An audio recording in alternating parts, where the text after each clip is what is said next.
திருவண்ணாமலை நான் தேர்ந்தெடுக்கவே இல்லை. இதை தேர்ந்தெடுத்தது இறைவன். நான் தேர்ந்தெடுத்தது காசி. என்னை சந்திக்க வருகிற 100% மனிதர்களும் என்னிடம் எதிர்பார்ப்போடே வருகிறார்கள். அந்த பையன் என்கிட்ட கேட்கிறார், கஞ்சா இருக்கா கஞ்சா இருக்கா அப்படின்னு கேட்டார். தியானத்தை ஒளி என்கிறார் ஈஸ்வரன். காலத்தில் ஆசிரமம் அமைப்போம், எனக்கு கீழே ஒரு 10 சீடர்களை வைத்துக் கொள்வோம். தனிமை, மௌனம், காட்டுக்குள்ள போய்க்கிறது, மக்கள் கிட்ட தொடர்பே இல்லாமல் இருப்பது, மக்களிடம் பேசவே கூடாது. சாமி, நாளைக்கு காலையில நாங்க டைவர்ஸ் பண்ண போறோம். எனக்கு தூக்கம் கலைந்தது. ஆனா கணவன் மனைவிக்கு ஒரு 30-35 அந்த வயசு இருக்கும். குட்டி பசங்க. ஒரு குப்பை தொட்டி பக்கத்துல அப்படி கொஞ்சம் தூசி தட்டி விட்டுட்டு நான் அப்படி படுக்கிறேன். மகா சிவராத்திரி வருது, தூங்கு. 460 கோடி வருடங்களாக எனக்காக காத்து கொண்டிருந்தாயோ என் கையை காவு வாங்குவதற்காக. நீங்க தானே வந்துட்டு இந்த ஆசிரமம்லாம் வேண்டான்னு ஒரு வீடியோ கொடுத்தீங்க. ஆமையா, ஆசிரமம்லாம் வேண்டான்னா அப்ப எப்படி இந்த மாதிரியான சாப்பாடுலாம் கிடைக்கும் அப்படின்னு கேட்டார். பில்கேட்ஸுக்கு கூட இப்படி கிடைக்காது போல் இருக்கு, அம்பானிக்கு கூட இப்படி கிடைக்காது போல் இருக்கு. அவ்வளவு பெரிய கிரானைட் பாத்டப். வாவ், நாங்கள் தான் இந்த உலகத்திலேயே பெரிய பணக்காரர்கள். சரியான மழை. நான் ஒரு பிளாஸ்டிக் கவர் வச்சிருப்பேன். அந்த பிளாஸ்டிக் கவரை சுத்தி பொத்திக்கிட்டு படுக்கிறேன். அதுல மயிலே வராது. நீங்க வந்துட்டு போறீங்க. அடுத்த நாள் நான் பாக்குறேன் ஒரு 4-5 மயில் நீங்க எந்த இடத்துல உட்காந்து தியானம் பண்ணுவீங்களோ அந்த இடத்துல நின்றுட்டு இருக்கு. ஆச்சரியமா பாக்குறேன். கிரிவலம் செல்லாதே. கிரிவலம் என்பது சுத்தி வந்து பகவானே இதை எனக்கு கொடு, நாகராஜ் உனக்கு ஏதாவது வேணுமா கொடுன்னு நீ கேப்பியா? மலை சோன்னு கொட்டும். பேரு வானத்துக்கு கீழே அப்படி போய் நின்னுட்டு சோன்னு எப்படி குளிப்பேன் தெரியுமா? சோப்பு போட்டு குளிப்பேன். பணக்காரர்கள் இவ்வளவு பெரிய ஷவர் ஹெட் வச்சு குளிப்பார்கள். இவ்வளவு பெரிய ஷவர் ஹெட் எங்களுக்கு தான். 1950 எங்க தாத்தா ஒழுக்கமாக இருந்தாரு. அவர் கிடையாது.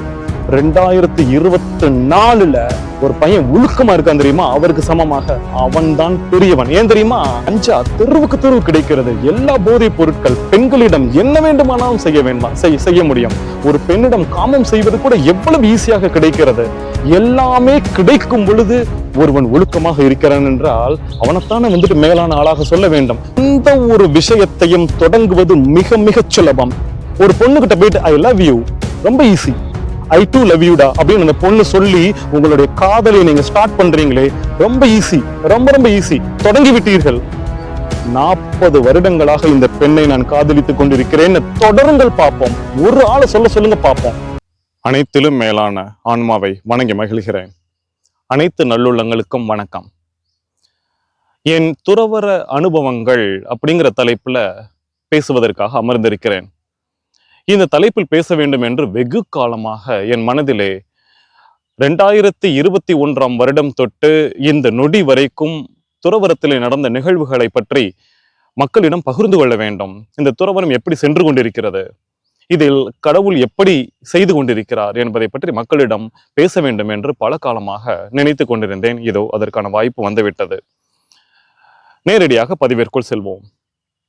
2018-2019 வாக்குல சென்னையில அக்ஷயா ஹோம்ஸ் பிளாட்ஸ் அபார்ட்மெண்ட்ல வசித்து கொண்டிருந்தேன். அந்த பிளாட்டுக்கு பக்கத்துல ஒரு 1000 வருடம் பழமையான ஒரு ஈஸ்வரன் கோவில். அந்த கோவிலுக்கு முன்னாடி ஒரு சின்ன பொட்டல். அந்த பொட்டலுக்கு நடுவுல ஒரு அரச மரம். அந்த அரச மரத்துக்கு கீழே ஒரு பிள்ளையார். அந்த பிள்ளையாருக்கு முன்பு நான் அவரை முறைத்து பார்த்தபடி, நீ என்னைய துறவரத்துக்கு அனுப்ப மாட்ட இல்ல, இப்படியே இந்த பேராசிரியர் வேலையவே பார்த்துக்கிட்டே இருக்க வைக்க போற என்ன?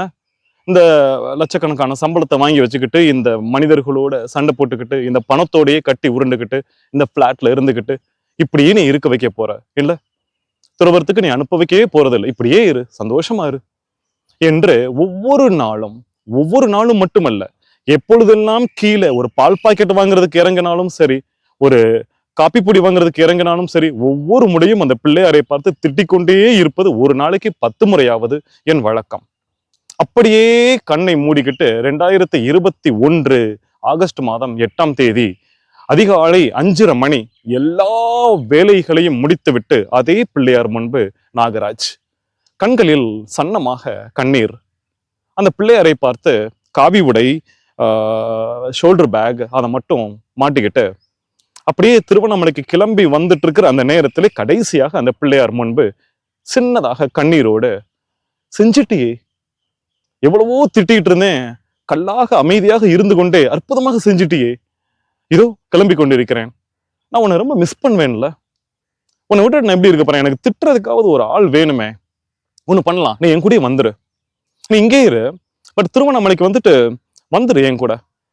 அங்க நீ எங்க இருப்ப அப்படிங்கறத நான் எப்படி கண்டுபிடிக்க போறேன்றது தெரியல, ஆனா நான் கண்டுபிடிச்சிருவேன், நீ என் கூட வந்துருவ என்று சொன்னவாறு திருவண்ணாமலைக்கு நான் கிளம்பி வந்த அந்த பயணத்தை உங்களோடு நான் பகிர்ந்து கொள்கிறேன். பெருமக்களே, இந்த உரையை இப்படி ஒரு தொடக்க காட்சியாக சொல்லிவிட்டு தொடர்கிறேன். உங்ககிட்ட ஒரு முக்கியமான விஷயத்த நான் சொல்லணும். ஒரு பெரும் ரகசியம், ஏறக்குறைய ஒரு 10-12 வருஷங்களாக நான் கை கொண்டிருந்த அந்த ரகசியத்தை இந்த இடத்தில் நான் உடைக்கிறேன். அது என்னன்னா, ஏறக்குறைய ஒரு 2010 அந்த சமயத்துல மனசுக்குள்ள ஒரு ரகசியத்தை வளர்த்து வைத்திருந்தேன். நம்ம துறவரத்துக்கு இந்த இடத்துக்கு தான் போறோம், அந்த இடத்த மக்கள் கிட்ட சொல்லக்கூடாது. ஓம்காடு சேனல்ல மக்கள் எதிர்பார்த்துக்கிட்டே இருக்கிறாங்க, சொல்லக்கூடாது. நம்ம வந்துட்டு விடை பெறுகிறேன் அப்படின்னு சொல்லிட்டு போயிடணும், இந்த இடம்னு சொல்லக்கூடாது. அதுவும் தமிழ்நாடு கிடையாது, வட இந்தியா. அந்த இடத்துல போய் உட்காந்துக்கிறலாம். அதுக்கப்புறம் வந்துட்டு, அதாவது சொந்த ஊர்லயே துறவரம் போகக்கூடாது அப்படின்னு சொல்லுவாங்களே ஒரு பழமொழி, அதை மனசுல வச்சுக்கிட்டு அப்படியே நான் யோசிச்சுக்கிட்டு இருக்கிறேன். காசி, வாரணாசி, அங்குதான் என்னுடைய நிரந்தர துறவரம் அப்படின்னு மனசுல வச்சுக்கிட்டு இருந்த அந்த ரகசியத்தை இதோ இந்த இடத்தில் நான் அப்பட்டமாக உடைக்கிறேன். அப்படின்னு நான் நினைச்சு வச்சிருந்த அந்த ரகசியத்தை அப்படியே பகவான் எப்படி மடைமாத்துகிறார். ஒண்ணு. ரெண்டாவது, மை டெய்லி ருட்டீன்ஸ் அப்படின்னு சொல்லிட்டு ஓம்காடு சேனல்ல நான் பதிவு செய்திருந்தேன். நான் பேராசிரியராக இருக்கும் பொழுது நான் காலையில எந்திரிக்கிறதுல இருந்து நைட்டு தூங்குற வரைக்கும் என்னோட டெய்லி ருட்டீன் எது அப்படின்னு நான் ஒரு பதிவு போட்டிருந்தேன். அதுல வந்துட்டு துறவரம் போகும்பொழுது என்னோட ருட்டீன் வேற மாதிரி இருக்கும், நான் வேற ஒரு லிஸ்ட் வச்சிருக்கிறேன், இந்த விஷயங்கள்லாம் நான் துறவரத்துல பண்ணுவேன் அப்படின்னு நான் ஒரு லிஸ்ட் வச்சிருக்கிறேன், அதை நான் சொல்ல மாட்டேன், துறவரத்துல நான் போயிட்டு நான் பண்ண போறேன் அப்படின்னு நான் சொல்லியிருந்தேன். ஒரு லிஸ்ட் நான் வச்சிருக்கிறேன், இந்த லிஸ்ட் படிதான் என்னுடைய துறவரம் நடக்க போகுது, இன்னென்ன விஷயங்கள்லாம் நான் பண்ண போறேன் அப்படின்னு நான் ஒரு லிஸ்ட் வச்சுக்கிட்டு நான் கொண்டுட்டு வரேன். பகவான் வேற ஒரு லிஸ்ட் வச்சிருந்திருக்கிறார். எனக்கு அது தெரியாது. இப்படித்தான் நான் இருக்கும்னு நினைச்சுக்கிட்டு வந்த அந்த துறவரத்தை, அந்த லிஸ்டை அப்படியே கிழித்து போட்டுவிட்டு தன்னுடைய லிஸ்டை கொண்டு வந்து என்னிடம் கொடுத்து, இப்படித்தான் உன் துறவரம் இருக்க போகுது அப்படின்னு மாற்றி அமைச்சாரே. இதைத்தான் இந்த பதிவிலே நான் ஆழமாக பேச போகிறேன், படிப்படியாக சொல்ல போகிறேன். அது எப்படி எல்லாம் வருது. அதுக்கு முன்னாடி என் லிஸ்ட்ல என்னென்னலாம் இருந்துச்சு அப்படிங்கிறத நான் சொல்லிடுறேன். இங்க பாருங்க, தனிமை, அதாவது முதல்ல காசியில் சென்று தனிமை. முதல்ல ஹிந்தி பாஷை அவ்வளவாக தெரியாது, சன்னமாக தெரியும், இருந்தாலும் யாரிடமும் பேச போவதில்லை. தனிமை, மௌனம். இன்னும் அந்த கங்கை ஓரமாக இல்லாட்டினா விஸ்வநாதர் கோவில் பக்கத்துல எல்லாம் இல்லாம கொஞ்சம் காட்டுப்பகுதி, காசியில் இருக்கிற காட்டுப்பகுதியில் போயிட்டு தனிமையாக உட்காந்துக்கிறணும். அன்னதானம் ஒரு 27 அன்னதானங்கள் உள்ளன காசியிலே, அதுல தூக்கு சட்டியில சாப்பாடு வாங்கிட்டு தனியா போய் உட்காந்துக்கிறணும். இந்த மாதிரிலாம் பிளான் பண்றேன். தனிமை, மௌனம், காட்டுக்குள்ள போய்க்கிறது, மக்கள் கிட்ட தொடர்பே இல்லாமல் இருப்பது, மக்களிடம் பேசவே கூடாது. இப்படி இருந்த விஷயத்தில் முதல் அடி என்னவென்றால், அது காசி அல்ல, திருவண்ணாமலை என்று பகவான் மடைமாற்றி விட்டது முதல் விஷயம். நான் அப்பவே பாக்குறேன், ஓகே, கொரோனான்னு போட்டாரு, நம்ம வந்துட்டு ட்ரெயின் எல்லாம் கட்டு, இந்தியா முழுவதும் ட்ரெயின் கட்டு, காசிக்கு போக முடியாது, இல்ல ட்ரெயின் வர்ற வரைக்கும் வெயிட் பண்ணலாம் அப்படின்னு சொன்னா 2022 இல்ல அதையும் தாண்டி போயிட்டு இருக்கோம். பட் எல்லா வேலையும் முடிஞ்சிருச்சு கரெக்டா. சோ நம்ம கிளம்பி போக வேண்டிய நிர்பந்தம். எனவே பகவான் மூளைக்குள்ளே வந்து திருவண்ணாமலை என்று சொல்கிறார். நான் பெருமக்களை, நான் இந்த இடத்துல நான் சொல்றேன், நல்ல வேலை, நான் வெளிப்படையா நான் சொல்றேன், திருவண்ணாமலைக்கு வந்து சேர்ந்ததுக்கு அந்த பகவான் அமைச்சு கொடுத்த அந்த வாய்ப்பை நான் நினைத்து மிகவும் புலகாங்கிதம் அடைகிறேன். ரொம்ப சந்தோஷமா இருக்கு. நல்ல வேலை காசியில் இப்போ நான் நிறைய விஷயங்கள் கேள்விப்படுகிறேன். நல்ல வேலை, நான் கொஞ்சம் கஷ்டப்பட்டிருப்பேன். திருவண்ணாமலையில் சொர்க்கம் போன்ற இந்த துறவரம் சென்று கொண்டிருக்கிறது.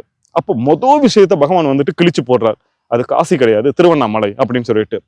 அடுத்து என்னென்னலாம் அப்பெல்லாம் எனக்கு தெரியாது, அவர் தனி லிஸ்ட் வச்சிருந்திருக்கிறார் அப்படின்னு. திருவண்ணாமலைக்கு நான் கிளம்பி வருகிறேன். இங்க பாருங்க, திருவண்ணாமலைக்கு நான் பல வருஷம் நம்ம வந்துட்டு இருக்கிறேன். 2009 இருந்து திருவண்ணாமலை எனக்கு தொடர்பு. நான் கிரிவலம் வந்துட்டு பௌர்ணமி நேரத்துல மட்டும் வரமாட்டேன், சாதாரண நாட்கள்ல வருவேன். 10 நாள் லீவ் கிடைச்சதுன்னா நான் வந்துருவேன். வந்துட்டு நான் என்ன பண்ணுவேன்னா, திருவண்ணாமலையில சுத்திட்டு திருநேர் அண்ணாமலைன்னு ஒரு கோவில் இருக்கு, அந்த கோவிலுக்கு பின்பு ஒரு குளம் இருக்கிறது. அந்த குளத்திற்கு பின்பு கொட்டாங்குச்சி சித்தர் அப்படிங்கிற ஒரு சித்தருடைய ஜீவ சமாதி இருக்கிறது. அந்த குளத்துக்கும் அந்த ஜீவ சமாதிக்கும் நடுவிலே அந்த குளத்துக்கரை, அந்த பேங்க்ல அப்படியே உட்காந்துப்பேன். அவ்வளவுதான், ஒரு மரத்தடியில அப்படியே. எந்த தொந்தரவும் இருக்காது, எதுவுமே இருக்காது. 10 நாட்கள் யாரிடமும் பேச மாட்டேன். இப்பதான் பேச்சு, அப்பெல்லாம் யாரிடமும் பேச மாட்டேன். அமைதி அந்த இடத்துல அப்படியே உட்காந்து 10 நாட்களோ 20 நாட்களோ 1 மாசமோ எத்தனை நாள் நான் வந்துட்டு திருவண்ணாமலைக்கு நான் வருகிறேனோ அத்தனை நாட்கள் நான் உட்கார்ந்து இருந்துட்டு அப்படியே கிளம்பி போவேன். இப்ப நிரந்தர துறவரத்துக்கு நான் வருகிறேன், நேரே திருநேர் அண்ணாமலையில போயிட்டு அதே இடத்துல உட்காந்துக்கலாம். அப்படியே தொடரலாம்னு வரும் பொழுது முதல் இடி அந்த இடத்துல ஒரு காம்பவுண்ட் வால். அப்ப காம்பவுண்ட் வால்லாம் கிடையாது. நான் சொல்றது 2021 ஆகஸ்ட் மாதம் 8ஆம் தேதி ஆடி அமாவாசை அன்று நான் கிளம்பி வருகிறேன். பிள்ளையார்கிட்ட நான் வணக்கம் சொல்லிட்டு நான் வந்தேனே, வந்த உடனே திருவண்ணாமலையில் நான் இறங்கி விட்டு நேரே திருநேர் அண்ணாமலை கோவிலுக்கு நான் போகிறேன். அங்க ஒரு காம்பவுண்ட் வால். முதல்ல காம்பவுண்ட் வால்லாம் கிடையாது. ஈஸ்வரனுடைய கோவில் இருக்கும், பக்கத்துல வந்துட்டு அம்மாவுடைய கோவில் இருக்கும், இந்த பக்கம் குண்டலினியோட கோவில் இருக்கும், இந்த பக்கம் நவகிரக கோவில் இருக்கும். அங்கெல்லாம் சன்னியாசிகள் படுத்து தூங்குவாங்க. இப்ப யாருமே தூங்கக்கூடாது, காம்பவுண்ட் வால். நான் பாக்குறேன், ஐயோ பகவானே எதனா காம்பவுண்ட் வால். நான் நினைச்சிட்டு வந்து பெரிய பிளான், திருநேரண்ணாமலையில தான் நிரந்தர துறவரம், அங்க ஷெட்டு போட்டு உட்காந்துக்கலாம், இல்லாட்டினா சும்மாவாவது பாறையில உட்காந்துக்கலாம். இப்ப நான் எங்க போறது, இடமே தெரியல, எல்லாத்தையும் விட்டு வந்துட்டோம் அப்படின்னு அன்னைக்கு பயங்கர குழப்பத்தோடு திருநேர் அண்ணாமலை எதிரிலே இருக்கும் ஒரு அரச மரத்து அடியிலே அங்கே ஒரு மஞ்சள் கலர் கல்லு, ஒரு எல்லோ பெஞ்ச், அதுல அப்படியே படுத்து தூங்கிட்டேன். எனக்கு நைட்டு என்ன பண்றது, அடுத்து எங்க போறதுன்ற ஐடியாவே இல்லை. அடுத்த நாள் காலையில் நான் எழுந்து அப்படியே சாப்பிட்டுட்டு ஒரு இடத்துல வந்து உட்கார்ந்து இருக்கிறேன். யாரோ ஒரு ஐயா, நான் நினைத்திருக்கிறேன் யாரிடமே பேசக்கூடாது அப்படின்னு நினைச்சிட்டு இருக்கிறேன். அந்த ஐயா வந்து மெதுவா கேட்கிறார், எங்க தங்குறீங்க அப்படின்னு கேட்டார். அந்த மாதிரி திருநேர் அண்ணாமலையில எதிர்த்தாப்புல படுத்திருந்தேன். ஐயா அங்கெல்லாம் படுத்தீங்கன்னா வந்துட்டு கஜகஜன்னு இருக்கும், தியானம் பண்ண முடியாது, ஒண்ணும் பண்ண முடியாது. ஒண்ணு பண்ணலாம், எனக்கு இந்த 14 கிலோமீட்டரும் ரொம்ப பரிச்சயம். உங்களுக்கு வந்துட்டு ஒரு நாளும் ஒரு இடத்துல படுக்க வச்சு உங்களுக்கு நான் எக்ஸ்பீரியன்ஸ், அந்த அனுபவத்தை நான் காட்டுறேன். எந்த இடம் பிடிச்சிருக்கோ அங்க நீங்க நிரந்தரமா படுத்துக்கோங்க. நான் பாக்குறேன், யார் இவராக முன் வந்து எனக்கு உதவி செய்கிறாரே, சரி ஓகே அப்படின்னு சொல்லிட்டு ஓகே, இன்னைக்கு நாளாக அங்க துர்வாசர் கோவில்னு ஒரு கோவில் இருக்கு, அது பக்கத்துல போய் படுத்து பார்க்கலாம், சரி வாங்க அப்படின்னு நான் கூட்டிட்டு வரேன். அன்றைக்கு வரும் பொழுதே சரியான கனமழை. துர்வாசர் கோவிலுக்குள்ளே போயிட்டு ஒரு 10-15 சன்னியாசிகள் அப்புறம் இந்த ஐயாவோடு சேர்ந்து நான் படுத்து தூங்கிக்கிட்டேன். இது 2வது நாள் இரவு. தூங்கி முடிச்சுட்டு அடுத்த நாள் காலையில் எந்திரிச்சோன்னே அந்த ஐயா கேட்கிறார், உங்களுக்கு அந்த இடம் பிடிச்சிருக்கா பிடிக்கலையா, அதை நீங்க பாத்துக்கோங்க, அடுத்த இடத்துக்கு போலாமா, அது கொஞ்சம் தள்ளி போயிட்டு அங்கேயும் நீங்க வந்துட்டு பார்த்துட்டு அது பிடிச்சதுன்னா பாருங்க, இப்படி ஒவ்வொரு நாளும் உங்களுக்கு 14 கிலோமீட்டர் நான் சுத்தி காட்டுறேன். ஐயா இல்ல வேண்டாம், நான் துறவி, எனக்கு ஏதாவது ஒரு இடம் கிடைச்சா போதும், எனக்கு இந்த இடமே ரொம்ப பிடிச்சிருக்குது, நான் இங்கேயே உட்காந்துக்கலான் இருக்கேன். ஓகே, அப்ப நீங்க சந்தோஷமா இருங்க, நான் கிளம்பட்டுமா அப்படின்னு அவர் கிளம்பி போய்விட்டார். நான் பாக்குறேன், யார் இந்த நபர், கடவுள் அனுப்பிவிட்ட தூதரோ? நான் தள்ளாடி கொண்டிருக்கும் பொழுது எந்த இடத்துல படுக்கிறது அப்படின்னு தெரியாமல் இருக்கும் பொழுது கரெக்டா வந்து இடத்தை காட்டுவதற்காக ஒருவரை அனுப்பிவிட்டு கரெக்டா கொண்டு வந்து துர்வாசர் கோவில் இடத்துல பக்கத்துல விட்டுட்டு நான் ஒன்று சொல்கிறேன், அந்த ஐயாவை அதுக்கப்புறம் இந்த நொடி வரைக்கும் நான் பார்க்கவே இல்லை. ஒரு ஐயா யாரோ ஒருவர் குடும்பத்துல சண்டை போட்டு வந்தாரோ என்னமோ தெரியல, இங்க வந்தார். அவரு, நான் இத்தனைக்கும் நான் முடிவு பண்ணிட்டு வரேன் யார்கிட்டயுமே பேசக்கூடாது அப்படின்னு, அவரிடம் நான் பேசுகிறேன். அவர் வந்து துர்வாசர் கோவில்ல தூங்க வைக்கிறார். அடுத்த நாள் காலையில் எழுந்து, சரி கதையை தொடர்கிறேன், எழுந்து சரி துர்வாசர் கோவில் பக்கத்துல வந்து உட்காந்தாச்சு, எங்க நம்ம இதுல நிரந்தரமா எந்த ஸ்பாட், எந்த இடத்துல நம்ம வந்துட்டு டென்ட் இல்ல, அப்ப எல்லாம் டென்ட்ன்ற மைண்ட் எல்லாம் கிடையாது, எந்த ஸ்பாட்ல உட்கார்றது அப்படின்ட்டு என்ன பண்றேன்னா, இந்த பக்கம் வந்துட்டு சன்னியாசிகள் ஒரு 20-25 பேர் அப்படியே வரிசையா கூட்டமா படுத்திருக்கிறாங்க. அவங்க பக்கத்துல நான் போறேன். அவங்க பக்கத்துல போயிட்டு ஒரு குப்பை தொட்டி பக்கத்துல அப்படி கொஞ்சம் தூசி தட்டி விட்டுட்டு நான் அப்படி படுக்கிறேன். அப்போ ஒருத்தர் வந்துட்டு சன்னியாசி கேட்கிறாரு, ஏன் அந்த குப்பை தொட்டி பக்கத்துல படுக்கிறீங்க, அப்படி எங்க கூட சேர்ந்து படுத்துக்கோங்க. எனக்கு எப்பவுமே வந்துட்டு மக்களோட மக்களாக 41 வயதில் நான் துறவரம் வருகிறேன். 41 வருடமாக நான் யாரிடமும் சேர்ந்தெல்லாம் படுக்கவே இல்லை. 17 வயசு வரைக்கும் தம்பி தங்கச்சிகளோட அப்பா அம்மா கூட சேர்ந்து படுத்ததுதான். அதற்கப்புறம் வரும்போது நான் தனிமையாகவே என் வாழ்க்கை சென்றது. பிளாட்டுக்குள்ள யாருமே நான் விட மாட்டேன். இப்ப இங்க வந்ததுக்கு அப்புறம் வந்துட்டு சன்னியாசிகளோட எல்லோரும் ஒரே ஆன்மாதான், மன்னிக்கவும், ஆனாலுமே என்னமோ அந்த நேரத்தில் எனக்கு இவர்களோடு ஒன்றாக சேர்ந்து பக்கத்துல படுக்கணும்னு தோணல. அந்த குப்பை தொட்டி பக்கத்துல இல்லைங்க பரவாயில்ல நான் இங்கேயே படுத்துக்கிறேன் என்று விரிச்சிட்டு பைய வச்சுட்டு அப்படியே பார்க்கிறேன். இந்த பார்வைக்காகத்தான் நான் சொல்லி கொண்டிருக்கிறேன். எதிரிலே ஒரு பிளாட்ஃபார்ம், அந்த பிளாட்ஃபார்ம்ல யாருமே இல்லை. 2 மரங்கள், அந்த மரங்களின் நிழலிலே யாருமே இல்லை. அற்புதமான இடம். அந்த இடத்தை எப்படி பார்த்து கொண்டே இருக்கிறேன். இந்த இடத்தை நான் அப்படி கட் பண்ணிட்டு உங்ககிட்ட நான் இன்னொரு விஷயம் நான் சொல்லணும். டேனி பாயில் அப்படின்னு சொல்லிட்டு ஒரு ஹாலிவுட் டைரக்டர் இருக்கிறார். அவர் தான் ஸ்லம் டாக் மில்லியனியர் அப்படின்னு சொல்லிட்டு படத்தை எடுத்தார். அந்த படத்துல தான் வந்துட்டு நம்மளுடைய இசை மேதை ஏஆர் ரஹ்மான் 2 ஆஸ்கார் அவார்டு வாங்கினார். அவருடைய அடுத்த படம், அவர் நிறைய படம் எடுத்திருக்கிறார். ஸ்லம் டாக் மில்லியனியருக்கு அடுத்த படம் 126 hours, 126 மணி நேரங்கள் அப்படின்னு ஒரு படம் எடுத்தார். அந்த படத்தோட கதையை சின்னதை சொல்லிட்டு டக்குன்னு என் கதைக்கு நான் வரேன். ஹீரோ வந்துட்டு சைக்கிள் எடுத்துக்கிட்டு ஃபாஸ்டா காடு மலையெல்லாம் தாண்டி போவார். ரொம்ப ஃபாஸ்டா போயிட்டே இருப்பார். ஒரு கட்டத்துல சைக்கிளை போட்டுட்டு அப்படியே ஒரு மலைன்னா ரொம்ப பெரிய மலையா இருக்காது, அது கேன்யான்னு சொல்லுவாங்க, சின்னதா தான் இருக்கும். அது மேல ஏறி எப்படி போறார், வேகமா குடுக்குடுன்னு ஓடுறாரு. ஓடி போயிட்டு இருக்கிறப்போ அந்த இடத்துல ஒரு பள்ளம் இருக்கும். அந்த பள்ளத்துக்கு பேர் தான் கேனியான். அந்த பள்ளத்துக்குள்ள விழுந்துட்டார் ஹீரோ. உள்ள விழுந்த உடனே பாருங்க, இந்த சைஸுக்கு ஒரு பாறை அவரோடு சேர்ந்து அப்படி விழுகிறது. அவரும் அந்த பாறையுமாக சேர்ந்து அந்த பள்ளத்துக்குள் எப்படி விழுகிறார்கள். தரையை தட்டும் பொழுது அவர் தரையை தட்டிட்டார். அவர் கையும் அந்த பாறையும் சேர்ந்து அந்த இடுக்கிலே சிக்கி கொண்டது. வந்து இறங்கிட்டேன் அப்படின்னு சொல்லிட்டு அதை பார்க்கிறார். கையும் அந்த அந்த வட்ட பாறையும் சேர்ந்து அந்த இடுக்கிலே சிக்கி கொண்டது. அந்த கையை எடுக்கிறதுக்கு எவ்வளவோ முயற்சி பண்றார். இதுதான் கதை. அடுத்த 2 மணி நேர படமுமே அந்த கையை அந்த பாறையிலிருந்து எப்படி எடுத்தார் அப்படிங்கறதான் கதை. என்னென்னமோ பண்ணுவார், அது பண்ணுவார், இது பண்ணுவார், என்னென்னமோ பண்ணுவாரு, கயிறை கட்டி இழுப்பாரு. இதுதான் கதை. அப்படியே பயங்கர த்ரில்லிங்கா போயிட்டே இருக்கும். இது உண்மை சம்பவம், அந்த படமா எடுத்தாரு. இதுல ஒரு சீன் அப்படியே சோர்ந்து போய் உட்காந்துட்டு நைட்டு அந்த கையையும் இப்படி சிக்கிக்கிட்டு அந்த ஹீரோ ஒன்னு யோசிப்பார். அதை சொல்வதற்காக நான் வருகிறேன். என்ன யோசிப்பாருன்னா, 460 கோடி வருடங்களுக்கு முன்பு இந்த பிரபஞ்சம் தோன்றிய பொழுது, இந்த பூமி, சூரியன், சந்திரன், இந்த ஸ்பேஸ் இதெல்லாம் உருவான பொழுது இந்த உலகத்திலே கடல் தோன்றுகிறது, பாறைகள் தோன்றுகிறது, நதிகள் தோன்றுகிறது. அப்பொழுது தோன்றிய இந்த மலை கேன்யான், இந்த மலையிலே இந்த பாறை, அப்பொழுது தோன்றிய இந்த பாறையே, அந்த பாறை கிட்ட பேசுறாரு இந்த ஹீரோ, அப்பொழுது தோன்றிய பாறையே 460 கோடி வருடங்களாக எனக்காக காத்து கொண்டிருந்தாயோ என் கையை காவு வாங்குவதற்காக அப்படின்னு சொல்லிட்டு சொல்றாரு.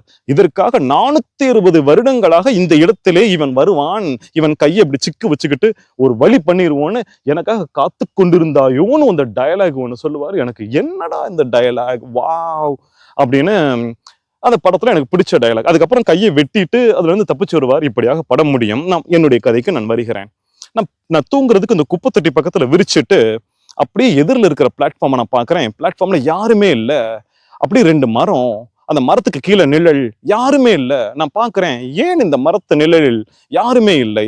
அந்த ஹீரோ இப்படி அந்த பாறையை பார்த்தாரோ அது போல இந்த மரத்தை நான் பார்த்து கொண்டிருக்கிறேன், யாருமே இல்லையே.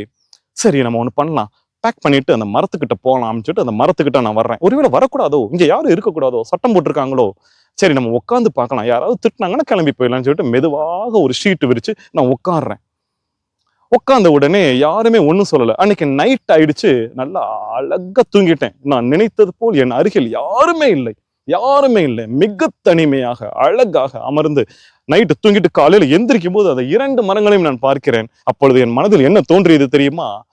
மரங்களே, உங்க 2 பேருடைய வயசும் ஏறக்குறைய 45 இருக்கும். என் வயசை ஒட்டி. எனக்கு என்ன இப்ப 41, நான் இப்போ 41. இப்பொழுது இப்ப பேசிக்கிட்டு இருக்கும் போது என்னுடைய வயசு 44, அப்பொழுது என்னுடைய வயசு 41. உன்னுடைய வயசு 45 இருக்கும்.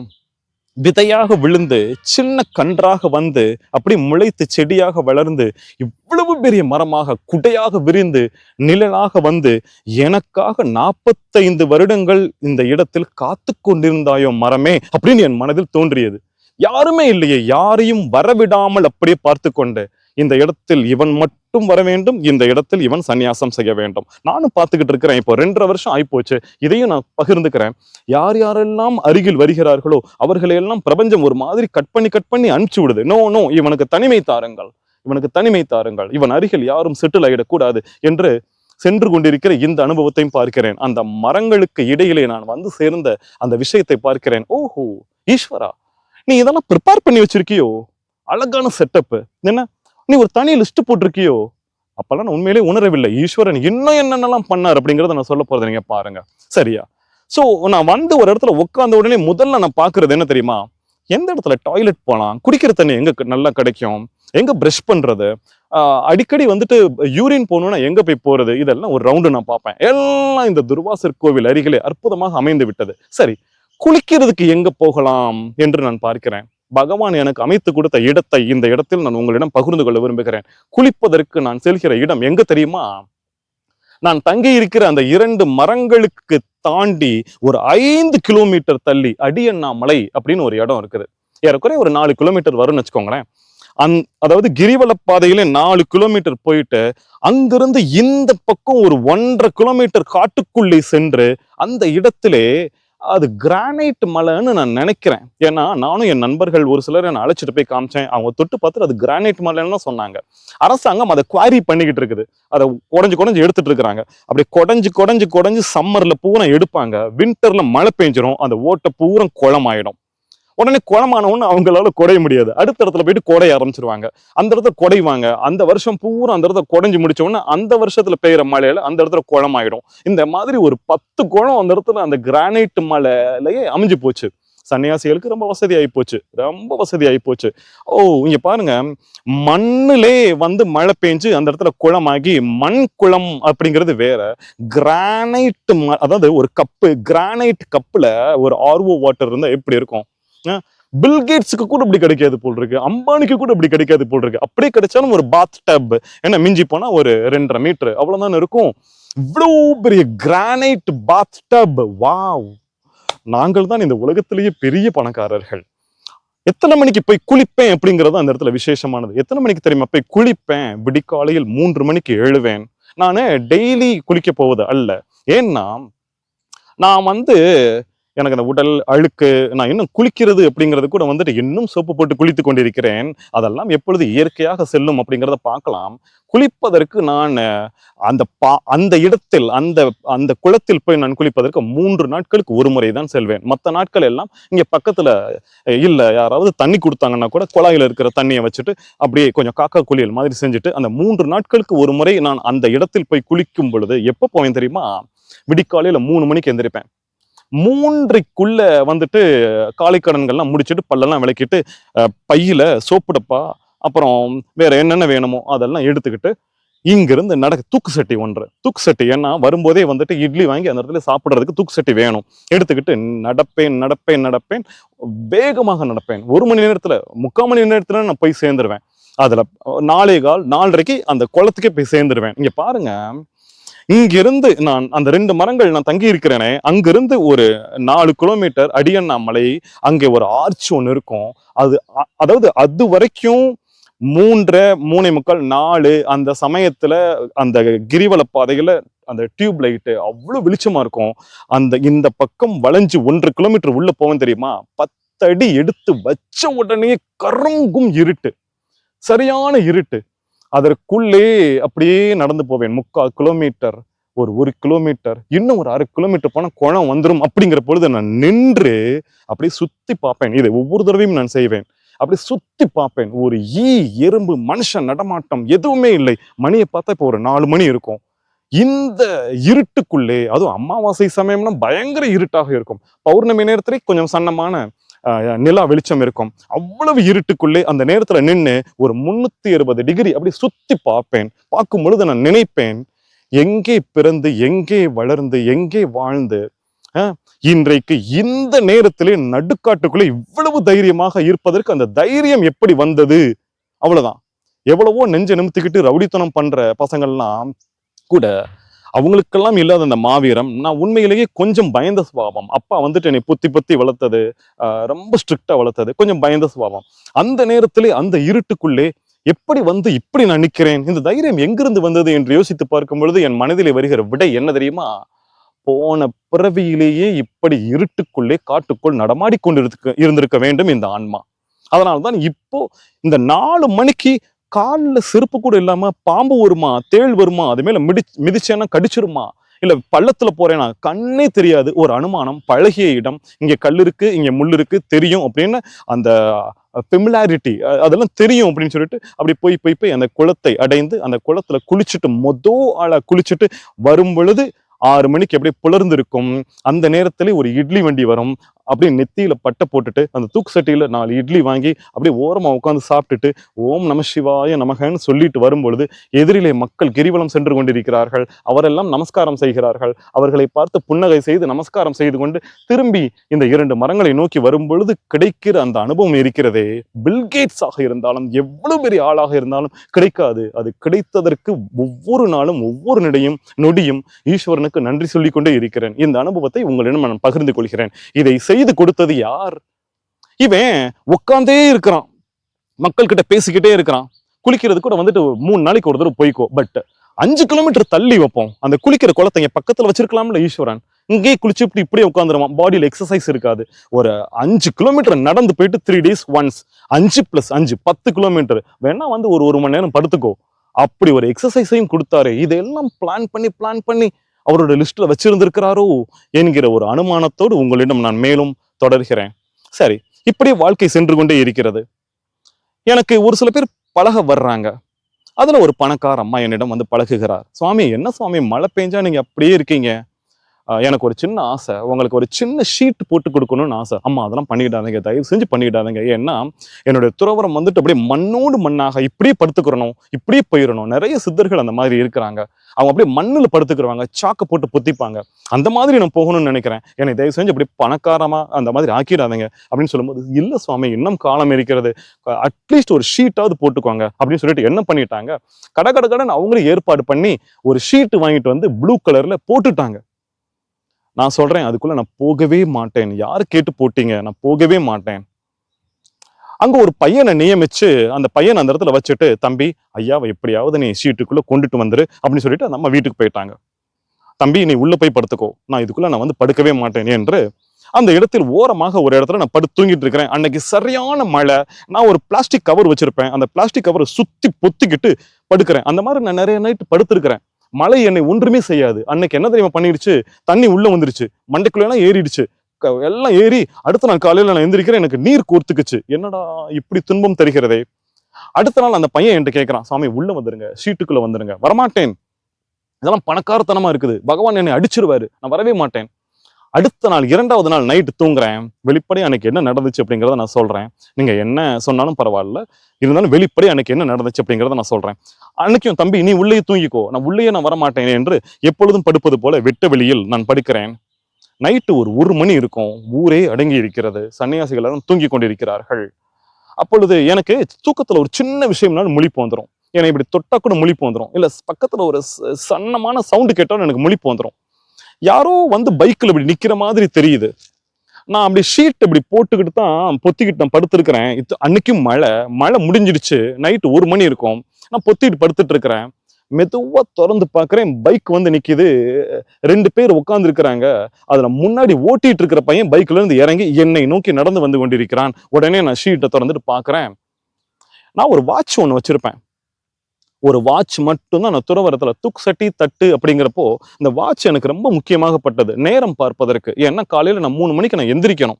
அப்போ எங்க போய் திடீர்னு 12 மணிக்கு எந்திரிச்சு இதுதான் 3 மணின்னு நமக்கு, இல்லாட்டினா 6 மணிக்கு எந்திரிச்சு இதுதான் 3 மணின்னு, 3 மணிக்கு நான் எந்திரிக்கணும். அதனால அதை கரெக்டா அனுமானிக்கிறதுக்கான மூளையும் இல்லை, வாட்ச் தேவைப்பட்டது. எனவே வாட்சை நான் கொண்டுட்டே வந்துட்டேன். அந்த வாட்சை நான் கட்டிட்டு தூங்குவேன். அப்படி இந்த டைம் ஆயிடுச்சா, 3 ஆயிடுச்சா, வீட்டுல இருக்கும்போது வேணா அலாரம் வச்சுக்கலாம். இங்க இருக்கப்ப அந்த வாட்சை கட்டிட்டு தூங்குவேன். இந்த பையன் வரான். வந்துட்டு நான் ஷீட்டை நான் திறக்கிறேன். திறந்த உடனே அந்த பையன் என்கிட்ட கேட்கிறார், கஞ்சா இருக்கா அப்படின்னு கேட்டார். உடனே நான் கையை கூப்பிட்டு வணங்கி, தம்பி எனக்கு அதெல்லாம் தெரியாதுப்பா, எந்த ஊரு, இந்த மாதிரி கொஞ்சம் பேசிட்டு இருந்தார். பேசிட்டு அவர் போயிட்டு பைக்ல ஏறுறார். பைக்ல பின்னாடி இருக்கிற பையன் இறங்கி வந்து அந்த வாட்சை கலட்டு அப்படிங்கிறார். நான் என்ன சொல்வது என்று விழித்து கொண்டிருக்கும் பொழுது அந்த பையனுக்கும் எனக்கும் நடுவிலே குறுக்கே ஒரு நபர். அவர் எங்கிருந்து வந்தார், அந்த நேரத்தில் எப்படி அவர் கண்டுபிடித்தார்? அவர் என்ன பண்ணார்னா, இந்த கையையும் இப்படி முடுக்கி விட்டு ஒண்ணுமே பண்ணல, இப்படி இடுப்புல கை வச்சு அந்த பையனை இப்படி முறைச்சு பார்த்தார்.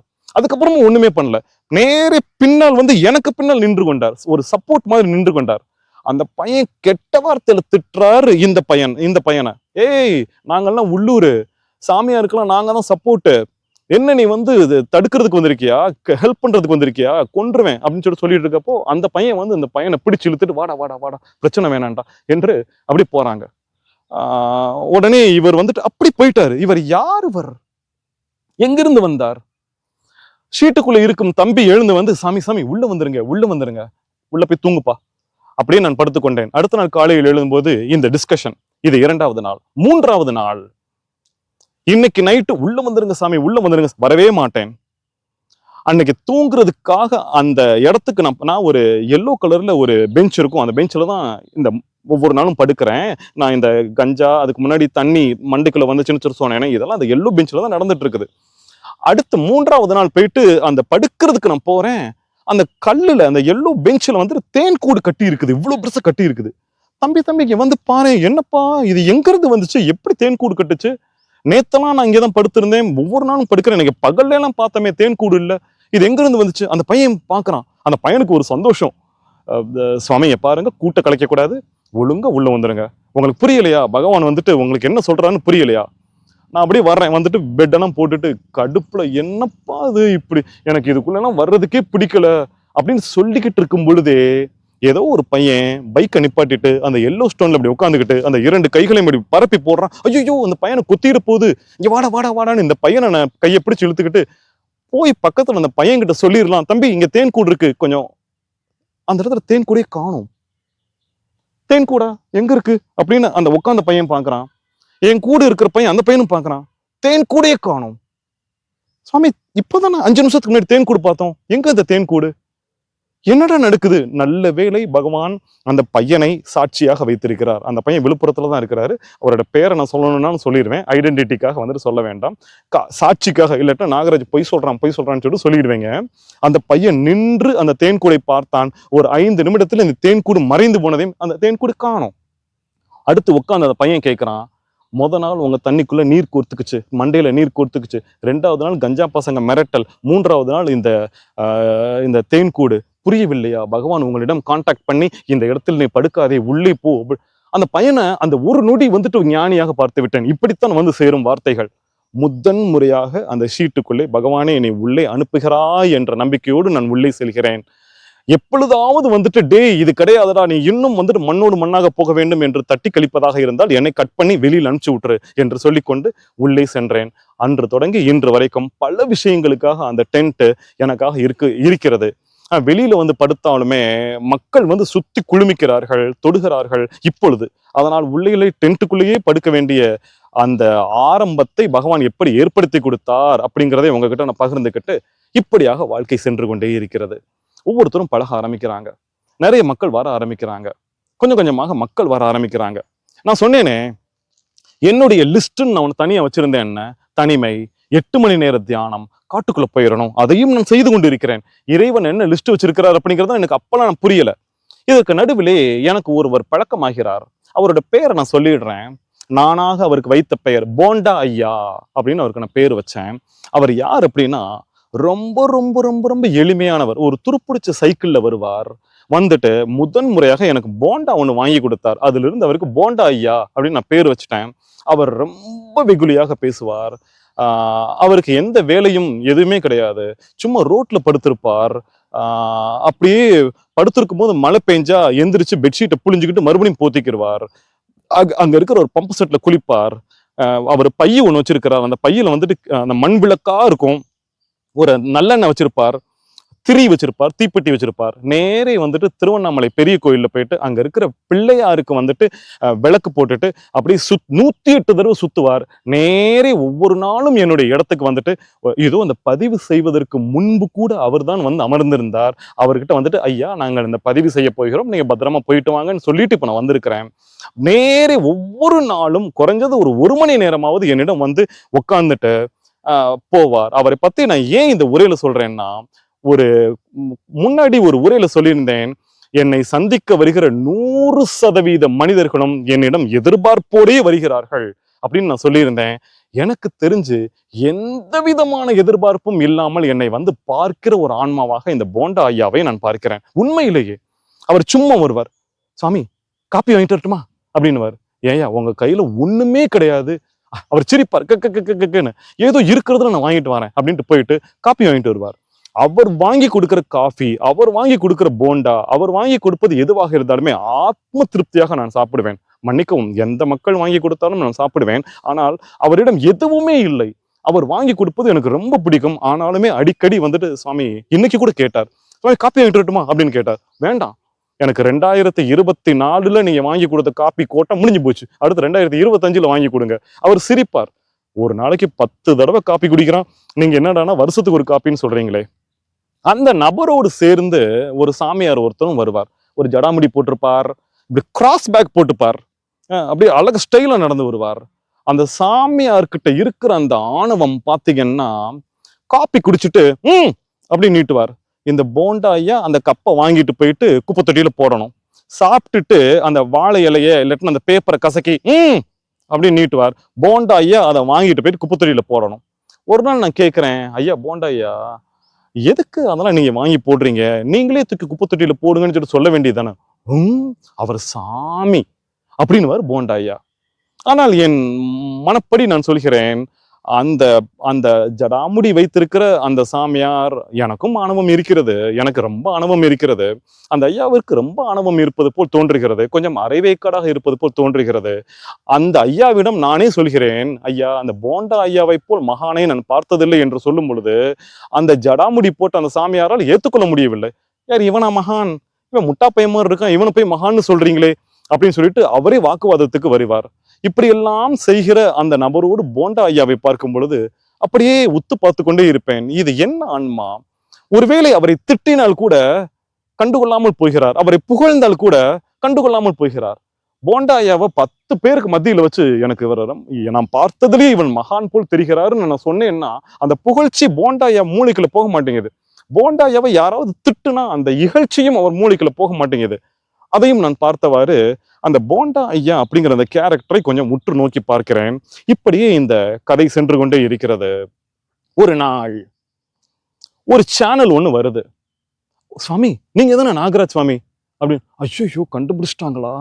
சுவாமி உண்மையை சொல்லுங்க, விடை பெறுகிறேன்னு சொல்லிட்டு நீங்க வந்தீங்களே. இந்த இடத்தில் நான் ஒன்று சொல்லிக்கொள்ள விரும்புகிறேன். சுவாமி நீங்க திருவண்ணாமலையை ஏன் தேர்ந்தெடுத்தீர்கள், திருவண்ணாமலை ஏன் தேர்ந்தெடுத்தீர்கள் அப்படின்னு சொல்லிட்டு மக்கள் எல்லாம் என்னிடம் கேட்பார்கள். நான் சொல்கிறேன், திருவண்ணாமலை நான் தேர்ந்தெடுக்கவே இல்லை, இதை தேர்ந்தெடுத்தது இறைவன், நான் தேர்ந்தெடுத்தது காசி. சரியா? இப்பொழுது ஒரு சேனல் ஒருத்தர் வர்றார். அந்த சேனல் பேரை நான் சொல்ல விரும்பவில்லை, அவர் கண்டுபிடித்து விட்டார். சுவாமி நீங்க எங்கே தான் இருக்கீங்களா, ஒரு பேட்டி கொடுக்கணும், ப்ளீஸ் கொடுங்க அப்படி. நான் கேட்கிறேன், எனக்கு பதில் மட்டும் சொல்லுங்க. ஓ மை காட், நான் பேட்டியெல்லாம் கொடுத்தேன்னா நான் எங்க இருக்கிறேன் அப்படிங்கிறது மக்களுக்கெல்லாம் தெரிஞ்சிடும். நான் மறைஞ்சுக்கிட்டு இப்போ திருவண்ணாமலையில் நான் இருக்கிறேன், அப்புறம் மக்கள் எல்லாம் கூட்டமா வந்துருவாங்க, வேண்டாம் ப்ளீஸ் அதெல்லாம் வேண்டாம் அப்படின்னு நான் சொல்லிட்டு இருக்கிறேன். அவர் போறார், 2வது நாள் வந்து கெஞ்சிறார், 3வது நாள் வந்து கெஞ்சிறார். நான் நினைக்கிறேன், பகவானே இது உன் ஏற்பாடா, சரி அப்படின்னு உள்ள போயிட்டு டென்ட்டுக்குள்ள போயிட்டு, பகவானே இது உன் ஏற்பாடாக இருந்தால் நிகழட்டும் அப்படின்ட்டு வந்துட்டு சரி பேட்டி எடுங்க. அந்த பேட்டி இன்றைக்கு ஏறக்குறைய 7 லட்சம் வியூஸ் ஒட்டி அவங்களோட சேனல்ல போய்கிட்டு இருக்கு. அதுதான் முதல் பேட்டி, திருவண்ணாமலைக்கு நாகராஜ் சுவாமி வந்து விட்டார் அப்படின்னு தெரிஞ்ச பேட்டி. இதையும் நான் உங்களிடம் பகிர்ந்து கொள்கிறேன். அதற்கு பின்பு எக்கச்சக்கமான சேனல்ல பேசும்படியான விஷயங்களை எல்லாம் இறைவன் அமைத்து கொடுக்கிறார். சரி, இப்படியாக வாழ்க்கை நகர்ந்து கொண்டே செல்கிறது. அடுத்து என்ன நடக்குது அப்படின்னா, தமிழ்நாட்டிலிருந்து ஏறக்குறைய ஒரு 50 ஆசிரமங்கள் என்னை வந்து தொடர்பு கொள்கின்றன. அதை பாருங்க, ஒண்ணு ஒண்ணா நான் சொல்றேன். முதன் முறையாக ஒரு ஆசிரமம் வருது. அதுல இருக்கிற ஒரு 7-8 பேர். அந்த ஆசிரம தலைவர் வந்து என்கிட்ட பேசுறார். வணக்கம் சுவாமி, நாங்கள்லாம் இந்த ஆசிரமத்துல இருந்து வர்றோம், உங்களை பத்தி நாங்க வீடியோஸ் எல்லாம் பார்த்துருக்கோம், கேள்விப்பட்டிருக்கோம், இந்த மாதிரி நீங்க வந்திருக்கீங்க. உங்ககிட்ட எதுக்கு நாங்க வந்திருக்கோம் அப்படின்னு சொன்னா, எங்க ஆசிரமம் இந்த ஊர்ல இருக்குது. அந்த ஆசிரமத்துல ஒரே ஒரு குடில், மேல வந்துட்டு நல்ல ஓலை போட்டிருக்கும், கீழே வந்துட்டு மண் சுவர், நடுவுல வந்துட்டு மூங்கில் குச்சியை வச்சு கட்டியிருப்போம். அதனால வட்டமா இருக்கும். அது ஒரே ஒரு ஆள் மட்டும்தான் இருக்கிற மாதிரி இருக்கும். அந்த குடில் உங்களுக்கு நாங்க முடிவு பண்ணிட்டோம். அதுக்கு பக்கத்துல ஃபுல்லா தோட்டம், யாருமே இருக்க மாட்டாங்க, நீங்க ஃபுல்லா தியானம் பண்ணிக்கிறலாம். அந்த இடம் உங்களுக்கு தான். தயிர் ஒரு சட்டி கொடுத்துடுறோம், பால் கொடுத்துடுறோம், உங்களுக்கு 3 வேளை சாப்பாடு கொடுத்துடுறோம். நீங்க கடைசி மூச்சு வரைக்கும் இந்த இடத்துலயே நீங்க இருந்துக்கிறலாம், எங்க ஆசிரமத்துல நீங்க இருந்துக்கிறலாம்னு சொன்ன உடனே, பகவான் இது உன்னுடைய ஏற்பாடோ? சரி ஐயா, எனக்கு கொஞ்ச நாள் அவகாசம் கொடுங்க, நான் யோசிச்சுட்டு பதில் சொல்றேன் என்று அந்த முதல் ஆசிரமத்துக்காரங்களை அனுப்பிச்சு விடுறேன். ஒரு 2-3 நாள் கழிச்சு வேற ஏதோ ஒரு ஆசிரமத்துல இருந்து இதே மாதிரி வருகிறார்கள். சுவாமி எங்க ஆசிரமமே உங்களுக்கு தான், நீங்க எங்க ஆசிரமத்துக்கு மட்டும் வந்துருங்க, தயவு செஞ்சு வந்துருங்க. என்னடா இப்படி சொல்றாங்க? அடுத்து கொஞ்ச நாள் கழிச்சு இன்னும் ஒரு ஆசிரமம் வருது. இப்படி நான் எண்ணிக்கொண்டே இருக்கிறேன். 35, 40, 45, 50 ஆசிரமங்களை ஒட்டி தமிழ்நாடு முழுவதும், மன்னிக்கவும் திருவண்ணாமலை உட்பட ஒரு சில ஆசிரமங்கள் எல்லாம் வந்து என்னிடம் தொடர்பு கொண்டு எங்க ஆசிரமத்துக்கு வந்துருங்க, எங்க ஆசிரமத்துக்கு வந்துருங்க என்று சொல்லும் பொழுது எதற்காக இவர்கள் கேட்டுக்கொண்டே இருக்கிறார்கள்? உங்களுக்கு நான் இவ்வளவு வசதி செய்து கொடுக்கிறேன் என்று சொல்கிறார்கள் என்று யோசித்தபடி அவர்களை எல்லாம் கொஞ்சம் அன்போடு நிராகரித்து விட்டு, இந்த பிளாட்ஃபார்ம், இந்த 2 மரம், இந்த டென்ட், இதுவே கடைசி வரைக்கும் இருக்கட்டும் இறைவா, இன்னும் வேண்டுமென்றால் இதைவிட கீழே மண்ணோடு மண்ணாக போகட்டும், ஆசிரமம், ரூம் அதெல்லாம் நான் கடந்து விட்டேன், வேண்டாம் என்கிற மனநிலையையும் பகவான் காட்சியாக கொடுத்து விடுவதற்காகத்தான் இந்த 50 பேரை அனுப்பினாரோ என்கிறபடி அப்படியே போயிட்டு இருக்கு. நான் என் லிஸ்ட்ல இருக்கிற விஷயங்களை எல்லாம் நான் தொடர்கிறேன். இங்க பாருங்க, அடியண்ணாமலை வரைக்கும் செல்வேன். அங்க வந்துட்டு ஒரு வயக்காடு ஒண்ணு இருக்கும். அந்த வயக்காட்டுல போய் அப்படியே உட்காந்துக்கிட்டு நான் தவம் செய்கிறேன். அது பாத்தீங்கன்னா அண்ணாமலையார் மலை பக்கத்துல அந்த வயக்காடு. அது ஏறக்குறைய ஒரு 2.5 ஏக்கர் வயக்காடு. நான் பாட்டுக்கு போய் உட்காந்துக்கிட்டேன். அங்க ஒரு கருங்கல் இருக்குது. அந்த கருங்கல்ல பக்கத்துல ஒரு பலாமரத்துடைய நிழல். அதுல உட்காந்துக்கிட்டு தியானம் பண்ணிட்டு இருக்கிறேன். ஒரு 4 மணி நேரம் கழிச்சு முழிச்சு அந்த வயக்காட்டுடைய ஓனர், ஒரு தம்பி, அவர் பெயர் வேண்டாம், அவர் வந்து, ஐயோ நம்ம டிஸ்டர்ப் பண்ணிட்டோமோ, இது வயக்காடா, இங்க உட்காந்து தியானம் பண்ணிட்டு இருக்கோம், மன்னிச்சிருங்க நான் கிளம்புறேன்னு சொல்லலான் இருக்கிறேன். அவர் வந்துட்டு 2 இளநீ வெட்டி கொண்டுட்டு வந்து, சுவாமி தியானம் பண்ணுங்க, தியானம் பண்ணுங்க, நீங்க வந்தது எங்களுக்கு ரொம்ப சந்தோஷம் சுவாமி, டெய்லி வாங்க, இங்கே இந்த கல்லு அங்க தூக்கி போட்டுட்டுமா, உங்களுக்கு எந்த இடத்துல வசதின்னு சொல்லுங்க, அந்த இடத்துல கல்லை போட்டுறேன் சுவாமி, ஒண்ணு பண்ணலாம், இந்த இடத்துல ஓரமா ஒரு ஷெட் போட்டு கொடுத்துட்றேன், நீங்க இங்கேயே இருந்துருங்க, நீங்க அப்படி போயிட்டு அப்படி போயிருங்க, நீங்க வயக்காட்டுக்குள்ள கூட வர வேண்டாம். எவ்வளவு அன்பாக சொல்கிறார். இல்லையா, பட் எனக்கு ஒரு சின்ன உதவி, எனக்கு எப்பப்போ வரணும்னு தோணுதோ நான் இங்க வந்து தியானம் மட்டும் பண்ணிட்டு போட்டுமா, சாமி தாராளமா வாங்க, எப்ப வேணாலும் இந்த வயக்காட்டுல வந்து தியானம் பண்ணிட்டு போங்க.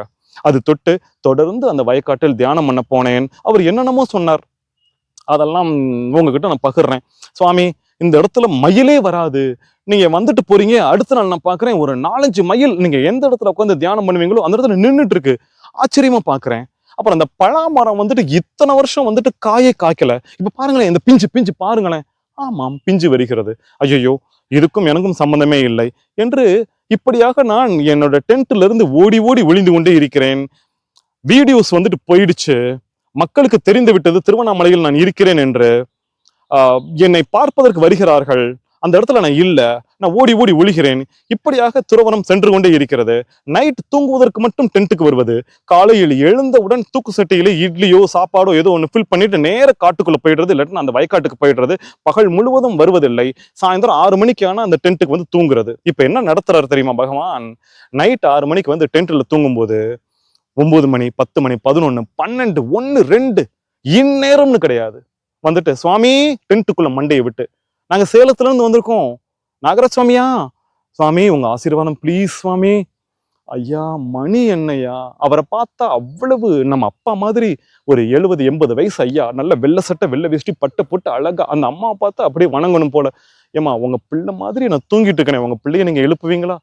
சரி ஓகே, இந்த ஒரு ஐயா இப்படி பண்ணிட்டாரு, ஐயா வணக்கம் உட்காருங்க, ஒரு 2 நிமிஷம் பேசிட்டு அவர் அனுப்பிச்சு விடுறேன். அடுத்து ஒரு 1/2 மணி நேரம் கழிச்சு மறுபடியும் யாரோ வந்து எழுப்புறாங்க, அடுத்து எழுப்புறாங்க. சரி இன்னைக்கு இப்படி முடிஞ்சு போச்சு, நாளைக்கு இப்படி இருக்காதுன்னு பார்த்தா அடுத்த நாளும் இப்படி வருது. ஒவ்வொரு நாளும் நைட்டு, ஈஸ்வரா எனக்கு நைட்டு தூக்கத்தை நீ கெடுக்கிறாய், 1/2 மணி நேரத்துல வந்து மக்கள் என்னை எழுப்பிக் கொண்டே இருக்கிறார்கள். முதல்ல என்னை எதுக்காக அந்த வீடியோல பேச வச்ச, நான் திருவண்ணாமலையில இருக்கிறேன்னு ஏன் நீ சொல்ல வச்ச? இப்போ நான் தியானம் பண்றதுக்கு அங்க போயிட்டு நைட்டு வந்து நைட்டெல்லாம் மக்கள் எழுப்புகிறார்கள். அடுத்து நான் என்ன பண்றேன், தூக்கு செடியை தூக்கிட்டு வந்துட்டு அன்னதானங்கள்ல சாப்பாடு வாங்கிட்டு காட்டுக்குள்ள போறதுக்கு, இல்லாட்டா அந்த வயக்காட்டுக்கு நான் போறதுக்கு பாக்குறேன், அன்னதானம் க்ளோஸ். சுவாமி இப்பதான் சாப்பாடு தீந்துச்சு, இல்லைன்னா சுவாமி வெறும் சோறு தான் இருக்கு, இல்லைன்னா சுவாமி சோறும் ரசமும் தான் இருக்கு. சரி ஓகேன்னு வாங்கிட்டு போவேன். 1 நாள் 2 நாள் உடம்பு மெலிஞ்சு போச்சு, பசிக்குது, வெறும் சோறு, டெய்லி வெறும் சோறு வெறும் தண்ணி. என்னடா இது, சோத்தையும் கட் பண்ற, நைட்டு தூக்கத்தையும் கட் பண்ற, கடவுளே என்று ஒரு நாள் வயக்காட்டுக்கும் போகாம காட்டுக்குள்ளேயும் போகாம அப்படியே அந்த 2 மரங்களுக்கு நடுவில் காலையில எந்திரிச்சு அப்படியே நான் உட்கார்றேன். அப்படியே உட்காந்துட்டே இருக்கிறப்போ மக்கள் வந்து அப்படியே உட்கார்ந்தாங்க. வாங்க வாங்க உட்காருங்க பேசிட்டே இருக்கிறாங்க. ஓகே இப்படிதான் பேசும்போது அப்படியே ஸ்மூத்தா போயிட்டு இருக்கு. யாரும் கொண்டு வந்து இட்லி கொடுத்தாங்க, ஓரமா போய் அந்த இட்லி சாப்பிட்டேன். அப்படியே பேச்சு போய்கிட்டே இருக்குது.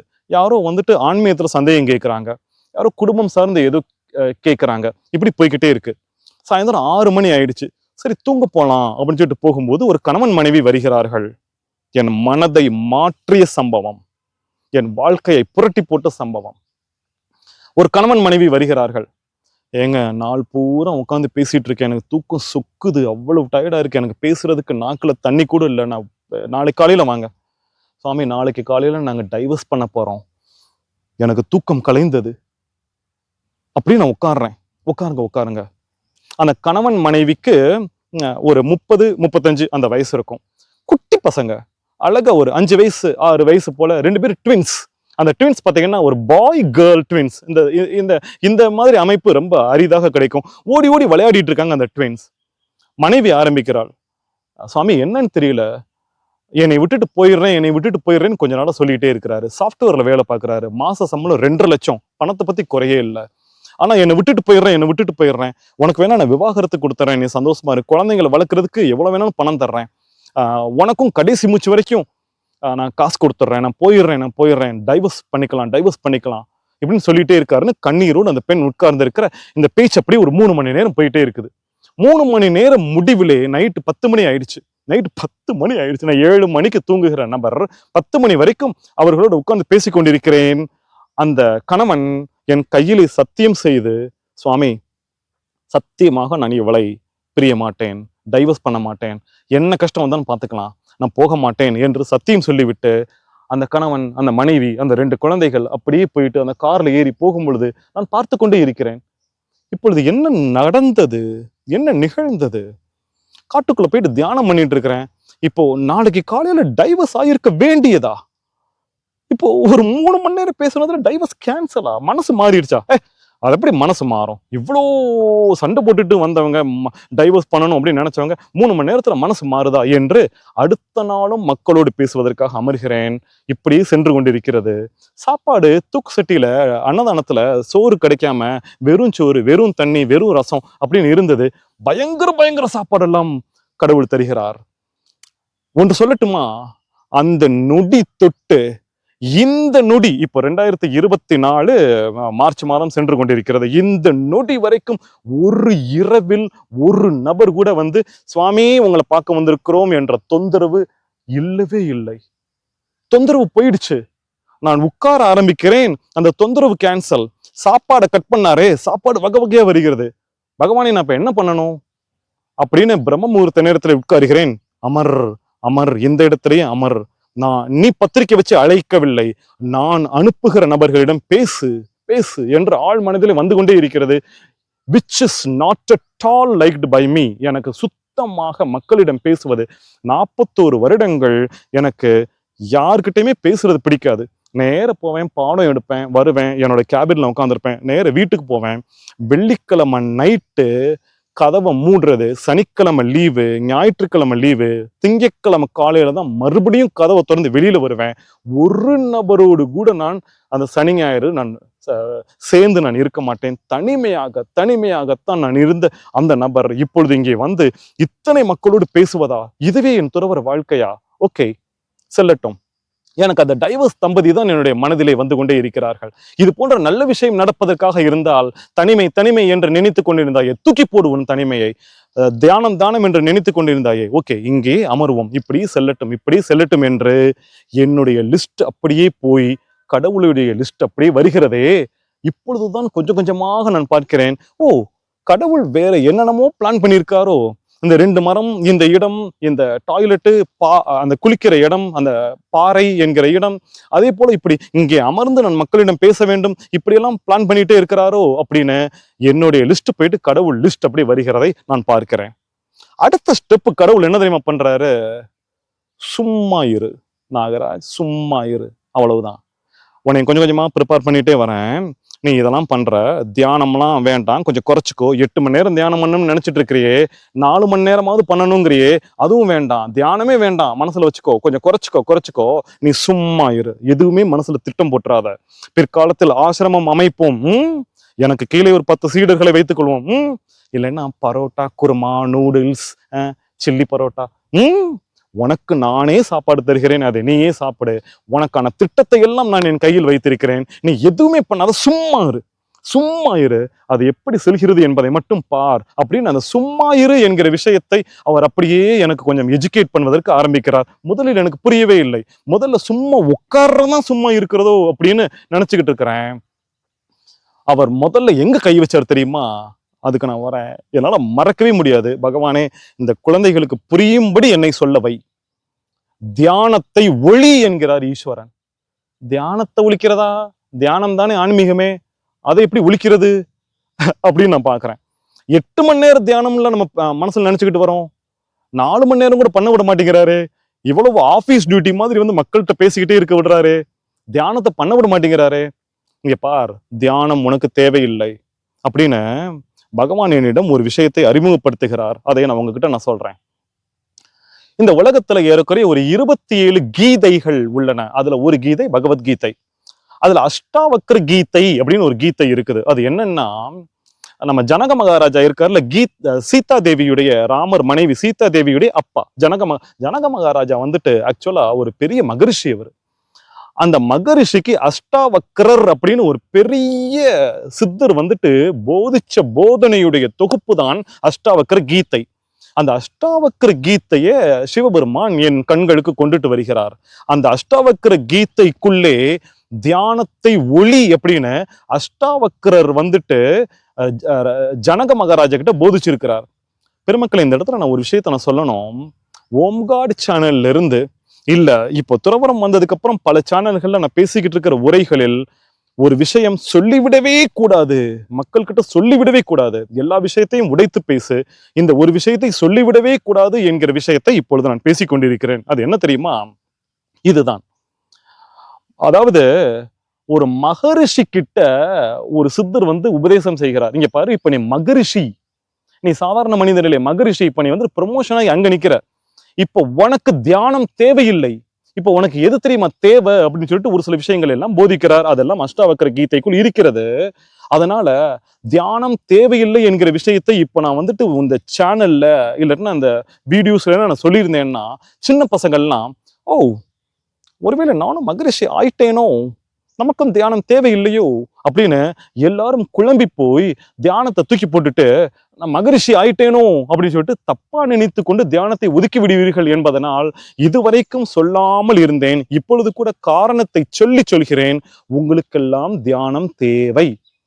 எப்பொழுது இந்த இயற்கை உண்மையிலேயே உங்களிடமிருந்து வலுக்கட்டாயமாக தியானத்தை புடுங்குகிறதோ, இங்க பாருங்க, அது கரெக்டா இது இறைவன் தான் புடுங்குகிறாரா அப்படிங்கிறத நீங்க கரெக்டா செக் பண்ணி வேற பாத்துக்கிறணும். அப்ப புடுங்குகிறதோ அப்பொழுது நீங்கள் உண்மையிலேயே ஆன்மீகத்தில் ஒரு உச்ச நிலையை அடைந்து விடுகிறீர்களோ, அப்பொழுது தியானம் உங்களிடமிருந்து நிரந்தரமாக செல்கிறது. நிரந்தரமான முழுசா இல்ல, கொஞ்சம் கொஞ்சம் ரொம்ப சன்னமா. நீங்க 8 மணி நேரம் நினைச்சிருந்தது 8 மணி நேரமாக இல்லாமல் சன்னமாக. இறைவன் இப்ப ஏன் கதைக்கு நான் வர்றேன். இங்க பாரு, காலையில 3 மணிக்கு எந்திரிக்கிறாய், 3 இருந்து 5 மணி வரைக்கும் தியானம் செய்து கொள், அவ்வளவுதான். அதுக்கப்புறம் உன்னுடைய ரொட்டீனை தொடர்ந்து கொள், குழி, என்ன வேணாலும் பண்ண. அடுத்து நைட்டு நீ தூங்க போறதுக்கு முன்னாடி வேணும்னா ஒரு 3/4 மணி நேரம் 1 மணி நேரம் வேணா தியானம் பண்ணிக்கோ, அவ்வளவுதான். மீதி இருக்கிற நேரம் முழுவதும் மக்களை சந்திப்பது, மக்களை சந்திப்பது, மக்களை சந்திப்பது. சரி கடவுளே, நீ சொல்வதையெல்லாம் நான் செய்கிறேன். தியானத்தை ஒளி என்று சொல்லிவிட்டாய், சும்மா இரு என்று சொல்லிவிட்டாய், அங்க போக வேண்டாம், இங்க போக வேண்டாம், இங்கேயே உட்கார்ந்து மக்களிடம் பேசு என்றெல்லாம் சொல்லிவிட்டாய். அதையெல்லாம் அப்படியே செய்கிறேன். ஒன்னே ஒண்ணு மட்டும் நான் கேட்கிறேன். இறைவா, காலையில் எந்திரிச்சோன்னு முதல் வார்த்தையாக இந்த பூமியிலே இருக்கும் அனைவருக்கும் இந்த நாளை இனிய நாளாக கொடு. நில்லு நில்லு நில்லு நில்லு. பகவான் உடனே பேசுகிறார். நில்லு நில்லு நில்லு. என்ன சொன்ன? எல்லோருக்கும் இனிய நாள் கொடு. நாகராஜ், ஒரு நிமிஷம், அது எப்படி நான் கொடுக்க முடியும்? ஒருத்தனுக்கு இனிய நாள் கொடுக்க முடியும், ஒருத்தனுக்கு இழவு நாளாக கொடுப்பேன், ஒருத்தனுக்கு வந்துட்டு ரொம்ப கவலையான நாளாக கொடுப்பேன், ஒருத்தனுக்கு வந்துட்டு ப்ரமோஷன் நாளாக கொடுப்பேன். இப்படி ஒவ்வொருத்தருக்கும் வகை வகையான நாளாக கொடுக்கும் பொழுது நீ வந்துட்டு அனைவருக்கும் இனிய நாள் கொடு என்று கேட்கிறாயே. தயவு செஞ்சு இந்த மாதிரியான பிரார்த்தனையை தூக்கி குப்பையில போடு. ஆச்சரியமாக பார்க்கிறேன். பிரம்ம முகூர்த்த நேரத்துல இறைவனின் குரல் வந்து இப்படியாக விழுகிறது. கடவுளே, சரி ஓகே, நான் வேற ஒண்ணு கேட்கிறேன். இறைவா, இந்த உலகத்தில் இருக்கிற அத்தனை பேருக்கும் ஞானத்தை கொடு, அதுதானே வேணும், வேற எதுவும் வேணாம். காரு, பங்களா அதெல்லாம் வந்துட்டு அவங்களோட பாவ புண்ணியத்தை பொறுத்து இருக்கட்டும், ஞானத்தை கொடு. அந்த ஞானத்தை கொடுத்தால்தானே எனக்கு தேவை. இங்க இருக்கிற அனைத்து ஆத்மாக்களும் முக்தி அடைய வேண்டும், அவ்வளவுதானே. ஞானத்தை கொடு. நாகராஜ், ஒரு நிமிஷம் நெல், அதெல்லாம் கேட்காதே. ஏன் தெரியுமா? எவனுக்கு என்ன ஞானம் கொடுக்கணும், எவனுக்கு எப்ப கொடுக்கணும். இந்த திருட்டு பையனுக்கு இன்னும் 10 பிறவி கழிச்சுதான் கொஞ்சம் கொடுக்கணும். இப்போ அவனுக்கு திருட்டு பையனாக இருக்கிற ஞானத்தை மட்டும்தான் கொடுப்பேன். மகரிஷிக்கு என்ன ஞானம் கொடுக்க வேண்டுமோ அதை நான் கொடுப்பேன். நான் அதை பார்த்து பார்த்து கொடுத்துக்கிட்டு இருக்கிறேன். அந்த சதவீதம் வேறு.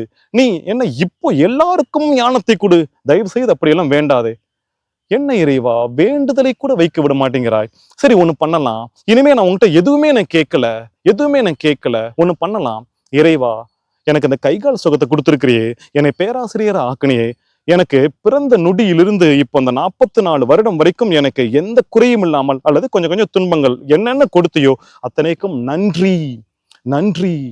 இனிமே நான் வந்துட்டு ஞானத்தை கொடு, இனிய நாளை கொடு, மக்களுக்கெல்லாம் அதை கொடு, இதை கொடு, எதுவுமே எனக்கு கேட்கல. மக்களுக்கு இது கொடுத்ததுக்கு நன்றி. இந்த நாளை நீ இப்படி நடத்தினே, இனிமே நான் தேங்க்ஸ் மட்டும் சொல்றேன். நாகராஜ் நில். நன்றின்னு சொல்றியே, நான் தான் உனக்கு கொடுத்தேனா? யோசி. நான் எதையுமே உனக்கு கொடுக்கவில்லை. நீயாக சம்பாதித்து கொண்டாய், நீயாக பெற்றுக்கொண்டாய். ஏதோ பிறவிக்கு முன்பு நான் பேராசிரியராக ஆக வேண்டும் என்று நீதான் ஆசை விதை விதைத்தாய். அது உனக்கு புண்ணியத்தை நீ படிப்படியாக அதற்காக உழைத்து பிறவியாக உழைத்து வந்து இந்த பிறவியிலே அடைந்து கொண்டாய். பங்களா வேணுமா? அது ஏதோ ஒரு பிறவியிலே ஆசையாக விதைத்தாய், அதற்காக நீ உழைத்தாய், புண்ணியங்களை சேமித்து கொண்டாய். அந்த புண்ணியங்களுக்காக அந்த பங்களா கொடுக்கப்பட்டது, அனுபவித்துக் கொண்டாய். நான் எதுவுமே கொடுக்கவில்லை. இந்த பிறவி முழுவதும் நான் எதுவுமே கொடுக்கவில்லை. ஆக நன்றி சொல்வது எனக்கல்ல, உனக்கு நீயே நன்றி சொல்லிக்கொள். என்ன பகவானே, நீ வந்துட்டு நல்ல நாளுக்கு விட மாட்டேங்கிற, நீ வந்துட்டு ஞானத்தை கொடுன்னு சொன்னாலும் விட மாட்டேங்கிற, நன்றி சொன்னாலும் விட மாட்டேங்கிற. அப்ப நான் என்னதான் செய்வது? உனக்கும் எனக்கும் உரையாடல் கூட தேவையில்லை, சும்மா இரு. நான் ஒன்று கேட்கிறேன் பெருமக்களை, எந்த குருவாவது இவ்வளவு ஆழமாக சும்மா இரு என்று உங்களுக்கு உபதேசம் செய்திருப்பார்களா? அந்த ஈஸ்வரனை தவிர, அந்த கடவுளை தவிர எவ்வளவு அற்புதமான உபதேசமாக நான் பார்க்கிறேன். ஆஹா, சும்மா இரு என்பதை இவ்வளவு நுட்பமாக சொல்லிக் கொடுப்பாரா? இவர்தான் குரு. சரி, அடுத்து என்ன தெரியுமா சொல்லி கொடுக்கிறார் எனக்கு? Stop reading books. நீ துறவரம் வந்துட்ட, துறவரத்துக்கு முன்னாடி நீ எவ்வளவோ புத்தகங்களை நீ வாசித்தாய்.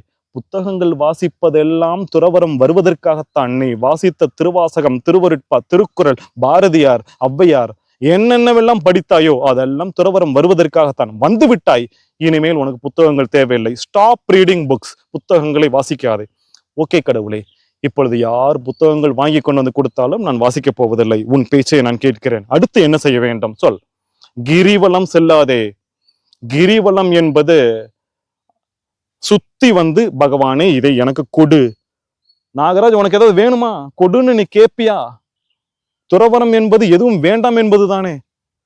இல்ல கடவுளே, எனக்கு முக்தி கொடு, ஞானம் கொடு. அது கூட கேட்காதே, எதுவுமே கேட்காதே. துறவரமே செல்லாதே, கிரிவலமே செல்லாதே. எதுவுமே துறவரம் கூட கொடு என்று கேட்காதே, எதுவுமே என்னிடம் கேட்காதே. ஓ அப்படியா?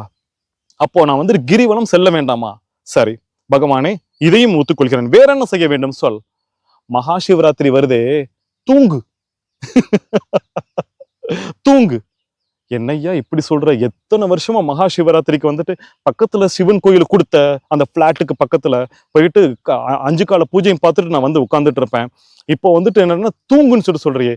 மகா சிவராத்திரிக்கு எதற்கு நாகராஜ் முழித்திருப்பார்கள்? பிரபஞ்சத்துல சக்தி இருக்கும். நம்மளுடைய ஆண்டனா, ஸ்பைனல் கார்டு அப்படி இருக்கும்பொழுது அந்த சக்தி வந்துட்டு உடம்புக்குள்ள வரும். நமக்கு வந்துட்டு அந்த சக்தி கிடைக்கும். ஓ, உனக்கு சக்தி வேணுமோ? பணக்காரன் எனக்கு பணம் வேண்டும், கோடியில் வேண்டும் என்று எப்படி ஆசைப்படுகிறானோ அது போல் ஆன்மீகத்தில் ஒரு சித்தர் சக்தி வேண்டும் என்று சொல்கிறார் என்றால் அவரும் இவரும் சமம். சக்தி வேண்டும், சித்தி வேண்டும் என்று யாரெல்லாம் முயற்சி செய்து கொண்டிருக்கிறார்களோ அவர்கள் எல்லாம் புறந்தள்ளி விட்டு ஒரு சிலரை உருவாக்கி கொண்டிருக்கிறேன். தயவு செய்து சித்தி வேண்டும், சக்தி வேண்டும் என்று சொல்லிவிடாதே. மகா சிவராத்திரிக்கு உறங்கு. இப்படியாக ஒரு விஷயமாக சொல்லி என்னை கொண்டு வந்து கொண்டே இருக்கிறார்.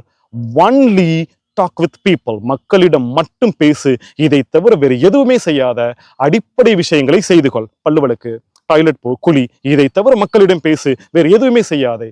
இதை அப்படியே கடைபிடித்து கொண்டே வந்து கொண்டிருக்கிறேன். நடுவுல ஒரு டவுட். கடவுளே, வா, எனக்கு ஒரு டவுட் வந்துருச்சு. நீ சொன்னபடி நான் செஞ்சுட்டு இருக்கிறேன். எனக்கு ஒரு டவுட். என்ன டவுட் அப்படின்னா, எதுவுமே செய்யாத, செஞ்சா அதுக்கு வினை வந்துடும்.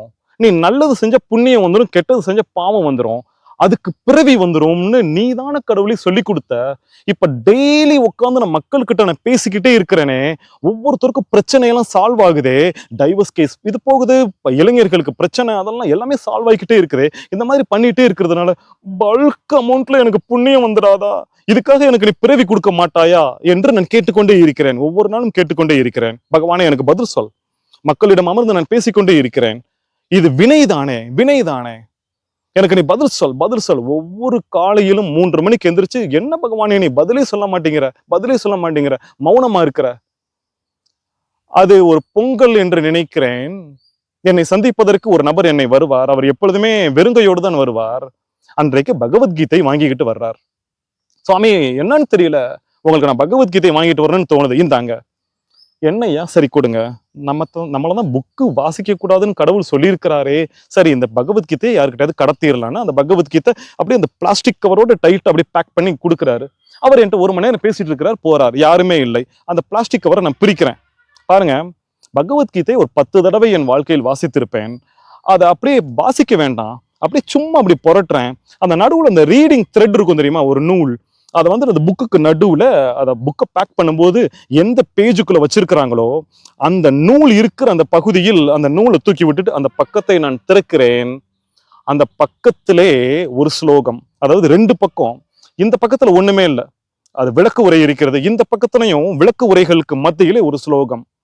அது எந்த மொத்தம் பகவத்கீதையில 18 எபிசோட்ஸ் இருக்குது.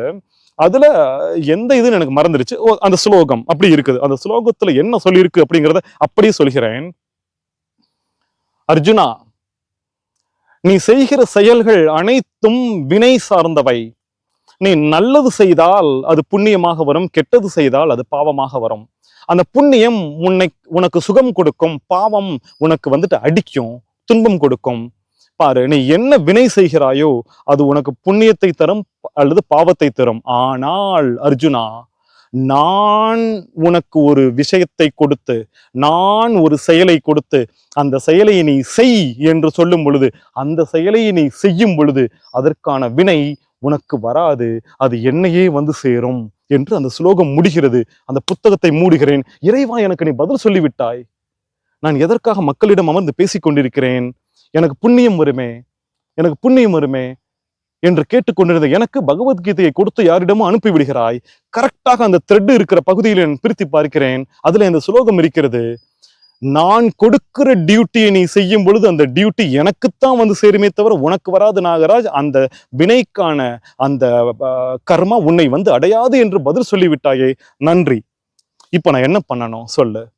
ஒன்றும் வேண்டாம் நாகராஜ், சும்மா இரு அப்படிங்கிற விஷயத்தை உன்னிடம் அணுவணுவாக சொல்லிக் கொண்டே வருகிறேன். அதை நீ கடைபிடித்துக் கொண்டே இரு, உன் வாழ்க்கையை தொடர்ந்து கொண்டே இரு. நீ என்னென்னவெல்லாம் செய்ய வேண்டுமோ அதையெல்லாம் செய்து கொண்டே இரு. இப்படியாக உன் துறவரத்தை நான் அமைத்துக் கொண்டே இருப்பேன் என்று சொல்லி இறைவன் இந்த துறவரத்தை அமைத்துக் கொண்டே இருக்கிறார். நான் இந்த பேச்சின் நிறைவுக்கு வருகிறேன். அற்புதமாக சென்று கொண்டிருக்கிறது இந்த துறவரம். 44 வருடங்கள் வயது, 44 வருடம் வயதாகிறது. 41 துறவரம் வந்தேன். ஏறக்குறைய ஒரு 2 வருடம் 7 மாதங்கள். இப்போ மார்ச் மாதம் 2021 ஆகஸ்ட் 8ஆம் தேதி வந்தேன். ஏறக்குறைய 2 வருடங்கள் 7 மாதங்கள் ஆகின்றன. அற்புதமாக போய்கிட்டே இருக்குது. இதுல நானும் சின்ன சின்னதா தவறுகள் பண்ணுகிறேன். அதையும் நான் வெளிப்படையாக ஒவ்வொரு சேனல்லையும் நான் சொல்லிட்டேன். என்னுடைய தந்தையின் மரணம் வந்தது. என்னை பார்ப்பதற்கு என் தாய் ஒரு முறை வந்து விட்டார். வந்து ஒரு 1/2 மணி நேரம் தான் இருந்தார், மறுபடியும் சென்று விட்டார். அதற்கு பிறகு காதலில் விழுந்தேன் அப்படின்ற ஒரு சம்பவம், அதையெல்லாம் நான் உடைத்து பேசியிருக்கிறேன். இப்படியாக நான் செய்கிற தவறுகள் இது எல்லாமே அப்படி போய்கிட்டே இருக்கு. இதையும் உங்களிடம் பகிர்ந்து கொண்டே இருக்கிறேன். இந்த சன்னியாசம் அப்படி போய்கிட்டே இருக்குது. மிக மிக மிக மிக அதாவது இந்த 44 வருடம் இந்த வாழ்க்கையிலேயே மிக மிக அற்புதமான வாழ்க்கை என்று நான் பார்க்கும் பொழுது இந்த சன்னியாசிய வாழ்க்கை தான். பேராசிரியர் அற்புதம், ஆனால் அதைவிட அற்புதமாக நான் இது சென்று கொண்டே இருக்கிறது. நான் ஒன்று நினைக்கிறேன், இந்த வாழ்க்கை கடவுளுடைய ப்ராஜெக்ட் அப்படின்னு என் மூளைக்குள் வந்து கொண்டே இருக்கிறது. இறைவன் ப்ராஜெக்ட் பண்ணுகிறார். இந்த நாகராஜ் என்கிற கருவியை வைத்து ஒரு ப்ராஜெக்ட் செய்து கொண்டே இருக்கிறார் அப்படின்னு போய்கிட்டே இருக்குது. ஒரு சில சமயங்களில் நான் என்ன தெரியுமா பண்ணுவேன், அப்படியே இந்த இயற்கையை பார்த்து ரசிப்பேன். வெயில், மழை, பனி இதெல்லாம் வருகிறது, ரொம்ப சந்தோஷமா இருக்குது. இதோ இப்ப வெயில் காலம் வரப்போகுது, வறுத்தெடுக்க போகுது, பனி வரும், மழை வரும். உங்ககிட்ட ஒன்று சொல்லட்டுமா? ஒரு ஜாலியான கிறுக்குத்தனமான ஒரு அனுபவத்தை சொல்லட்டுமா? மலைச்சோன்னு கொட்டும். எல்லாரும் போய் ஒதுங்கி இருப்பாங்க. நான் என்ன பண்ணுவேன், டென்ட்டுக்குள்ள துண்டு எடுத்து வச்சிருவேன், ஒரு வேஷ்டி எடுத்து வச்சிருவேன், ஒரு சோப் எடுத்து வச்சிருவேன், இடுப்புல ஒரே ஒரு துண்டை மட்டும் கட்டிட்டு அப்படியே வெளியில வந்துடுவேன். மரத்துக்கு கீழே கிடையாது, நேரே வானத்துக்கு கீழே அப்படி போய் நின்னுட்டு சோன்னு எப்படி குளிப்பேன் தெரியுமா, சோப்பு போட்டு குளிப்பேன். நேரே வந்து சோப்பு எடுத்து மறுபடியும் போட்டுட்டு வந்து போட்டு குளிச்சுட்டு உள்ள வந்து துவட்டிட்டு அந்த வேஷ்டியை கட்டிட்டு உட்காரும்போது என்ன ஒரு அனுபவம். நான் என்ன தெரியுமா நினைப்பேன், ஷவர் பாத் குளிக்கணும் தெரியுமா, அந்த ஷவர் ஹெட் இந்த சைஸ்க்கு இருக்குமா. நான் 5 ஸ்டார் ஹோட்டல் எல்லாம் குளிச்சிருக்கிறேன், அங்க இவ்வளவு பெரிய ஷவர் ஹெட் எல்லாம் இருக்குது. பணக்காரர்கள் இவ்வளவு பெரிய ஷவர் ஹெட் வச்சு குளிப்பார்கள். இவ்வளோ பெரிய ஷவர் ஹெட் எங்களுக்கு தான். இந்த அனுபவத்தை நினைத்து நினைத்து அப்படியே அவ்வளவு அனுபவமாக போய்கொண்டிருக்கிறது இந்த துறவரம். நான் ஒரு சில விஷயத்தையும் பகிர்ந்து கொள்ள வேண்டும் என்று நினைக்கிறேன். அது நெகட்டிவாகத்தான் இருக்கும், இருந்தாலும் பதிவு செய்யணும்னு எனக்கு என்னமோ தோணுது, அதையும் நான் பதிவு பண்ணிடுறேன். என்னன்னா, ஒரு நாள் எனக்கு சரியான பசி, சாயந்தரம் ஒரு 6 மணி போல. எனக்கு எப்பவுமே சாப்பாடு வந்து கொடுத்தாங்கன்னா அந்த மத்தியான சாப்பாட்டுலேயே சாயந்தரம் சாப்பாடு கொஞ்சம் எடுத்து வச்சிருவேன். அன்னைக்கு சுத்தமா சாப்பாடே இல்லை, பயங்கர பசி. சாயந்தரம் ஒரு 6-7 மணிக்கு வந்துட்டு ஒரு வண்டி வரும், சாப்பாடு வண்டி வரும், அதுல போயிட்டு வாங்கிடலாம்னு நான் முடிவு பண்ணிட்டு இருக்கிறேன். அந்த வண்டி வருது, குடுன்னு ஓடி போறேன், அங்க நிக்குது, ஓடி போறேன். சன்னியாசிகள் வரிசையாக நின்று கொண்டிருக்கிறார்கள், நான் பின்னாடி நிக்கிறேன். என்னுடைய தருணம் வரும் பொழுது நான் போயிட்டு 4 இட்லி அப்படின்னு கேட்கிறேன். அந்த ஐயா வந்துட்டு ஒரு 30 வயசு 29 வயசு இளைஞன் இருப்பார். அவர் ஜடாமுடி போட்டு இருக்கிறார், காவி வேஷ்டி கட்டு இருக்கிறார். அவர் வந்துட்டு 4 இட்லி வச்சுட்டு அப்பதான் என் மூஞ்சியை பார்க்கிறார். பார்த்துட்டு கேட்கிறார், நீங்க தானே வந்துட்டு இந்த ஆசிரமம்லாம் வேண்டான்னு ஒரு வீடியோ கொடுத்தீங்க? ஆமையா, ஆசிரமம்லாம் வேண்டான்னா அப்புறம் எப்படி இந்த மாதிரியான சாப்பாடுலாம் கிடைக்கும் அப்படின்னு கேட்டார். ஆமா சரிதான், நீங்க சொல்றது சரிதான் என்று நான் சொன்னேன். அப்படின்னார். ஐயா, நான் எப்படி பார்த்தாலும் இந்த சாப்பாடை நான் தொடக்கூடாது, எனக்கு வேண்டாம் அப்படின்னு நான் சொன்னேன். இல்ல இந்த சாம்பார் வாங்கிட்டு போய் சாப்பிடுங்க அப்படின்னார். இல்லையா, மன்னிக்கணும், எனக்கு சாப்பாடு வேண்டாம் என்று நான் திரும்பி வந்து பட்டினியோடு படுத்து விடலாம் என்று நான் வந்தேன். ஆனால் பகவான் வேறு சாப்பாடு கொடுத்தார். பெருமக்களே, இந்த சம்பவத்தை நான் சுட்டிக்காட்ட வேண்டும் என்று சுட்டிக்காட்டவில்லை, ஒரு தெளிவுக்காக நான் சொல்கிறேன். எனக்கு ஆசிரமம் வேண்டாம் என்பதுதான் அந்த பதிவு. 2வது விஷயம், ஆசிரமம் வேறு, அன்னதான மையங்கள் வேறு. அன்னதான மையங்களிலே அன்னதானம் போடுவது மட்டும்தான் டியூட்டி. நிறைய அன்னதான மையங்கள் இருக்கின்றன. அன்னதான மையங்கள் காலில் விழுந்து நான் கும்பிடுறேன், அதை பத்தி நான் ஒரு வார்த்தை சொல்லவே இல்லை. ஆசிரமம் என்பது ஒரு சித்தரை வைத்தோ ஒரு ஞானியை வைத்தோ அதை பத்தி தான் அந்த உரையில பேசியிருந்ததே தவிர, இப்படி மக்கள் வந்துட்டு மிஸ் அண்டர்ஸ்டாண்ட் பண்ணிக்கிறத நினைச்சு பகவான் தான் அவங்களுக்கு புரிய வைக்கணும். இதை நான் மற்றவங்களோட மனசை புண்படுத்தணும் அப்படிங்கிறதுக்காக சொல்லல, ஒரு தெளிவு கிடைக்க வேண்டும் என்றுதான் சொன்னேன். அந்த வண்டி வந்துட்டு அன்னதான வண்டி, அன்னதான மையத்திலிருந்து வந்த வண்டி, அது ஆசிரம வண்டி கிடையாது. எனக்கு ஆசிரமம் வேண்டாம் என்பதுதான் அந்த பதிவு. எனவே இந்த துறவற வாழ்க்கையில இது போன்ற பல விஷயங்களையும் கடந்து அப்படியே போய்கிட்டே இருக்கு. ரொம்ப அற்புதமாகத்தான் போய்கொண்டே இருக்கிறது.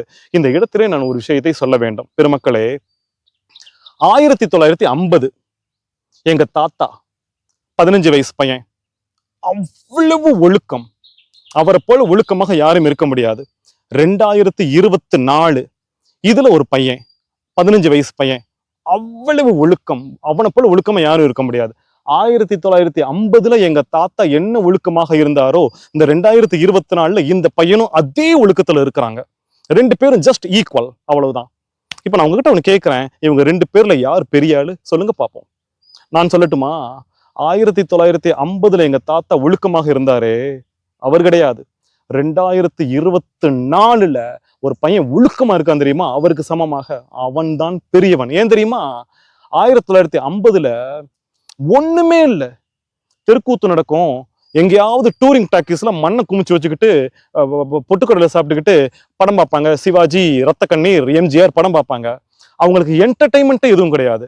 லவ்வர்ஸ் வந்துட்டு சும்மா வயக்காட்டுக்குள்ள போயிட்டு ஒரு இடத்துல உட்காந்துட்டு லவ் பண்ணிட்டு இருப்பாங்க. இதை தவிர வேற என்ன இருக்கு? இன்னைக்கு 2024 உங்க மொபைல்லையே கண்டது கழியுது இருக்கு. இப்படிங்கிறதுக்குள்ள தப்பா எடுத்துக்காதீங்க, நான் ஒரு வார்த்தை சொல்றேன். கஞ்சா தெருவுக்கு தெருவு கிடைக்கிறது. எல்லா போதைப் பொருட்கள், பெண்களிடம் என்ன வேண்டுமானாலும் செய்ய முடியும். ஒரு பெண்ணிடம் காமம் செய்வது கூட எவ்வளவு ஈஸியாக கிடைக்கிறது. எல்லாமே கிடைக்கும் பொழுது ஒருவன் ஒழுக்கமாக இருக்கிறான் என்றால் அவனைத்தானே வந்துட்டு மேலான ஆளாக சொல்ல வேண்டும். ஒண்ணுமே கிடைக்கல, அப்ப வந்துட்டு எங்க தாத்தா 15 வயசுல ஒழுக்கமாக இருந்தார் அப்படின்னு சொன்னா அதுவா பெரிய விஷயம்? இதை சொல்லிவிட்டு நான் இன்னொரு விஷயத்துக்கு நான் வருகிறேன். காலங்கள் 4 வகைப்படுகிறது. சத்தியயுகம், திரேதாயுகம், துவாபர யுகம், கலியுகம் அப்படின்னு சொல்லிட்டு இருக்குது. சத்திய யுகத்திலே 95% மக்கள் வந்துட்டு சத்தியவான்களாக இருப்பார்கள். அந்த இடத்திலே துறவரம் செய்வது அப்படிங்கிறது ரொம்ப ஈஸி ஆக்சுவலா. அடுத்து திரேதா யுகத்துக்கு வருகிறேன், கொஞ்சம் கஷ்டம். அடுத்து துவாபர யுகத்துக்கு வருகிறேன், கலியுகத்துக்கு வருகிறேன். கலியுகத்திலே துறவரம் செய்கிறார், சத்திய யுகத்திலே ஒருவர் துறவரம் செய்கிறார். இந்த ரெண்டுத்துல எது கஷ்டம்னு பார்த்தா கலியுகத்தில் துறவரம் செய்வதுதான் ரொம்ப கஷ்டம். கலியுகத்துல ஒரு சின்ன விஷயத்துக்கே பெரிய ஸ்கோர். ஆனா சத்திய யுகத்துல வந்துட்டு நீங்க இவ்வளவு தியானம் பண்ணாலும் ஒரு பாயிண்ட் தான். ஏன்னா அந்த யுகம் அப்படித்தான். அந்த யுகமே முழுவதுமே வந்துட்டு ரொம்ப ஈஸியான யுகம். யுகம் முழுவதும் சத்தியமாக இருக்கிறது. சத்தியமான யுகத்துல நீ உட்கார்ந்துக்கிட்டு எவனுமே தொந்தரவு செய்ய மாட்டான், அவனும் தியானம் பண்ணிட்டு இருப்பான், எல்லாமே சத்தியவான்களாக இருப்பார்கள், யாருமே பிரச்சனை பண்ண மாட்டாங்க, உன்னுடைய சன்னியாசம் அழகாக போகும். அந்த இடத்துல நீ 10 மணி நேரம் அமர்ந்து தியானம் பண்ணால் ஒரு பாயிண்ட் தான் உனக்கு மார்க்.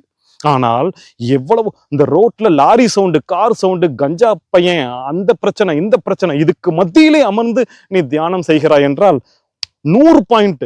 1 மணி நேர தியானத்திலே 100 பாயிண்ட் என்பதனால் இந்த நான் சொன்னேனே 1950 2024 அந்த ஒப்பீடு போலே சத்திய யுகம் கலியுகம் அப்படிங்கிற ஒப்பீடுல கலியுகத்திலே யார் யாரெல்லாம் துறவரம் செய்கிறார்களோ அவர்களுடைய அந்த ஸ்கோரே வேற என்று சொல்லி இந்த உரையை நான் நிறைவு செய்வதற்கு நான் வருகிறேன்.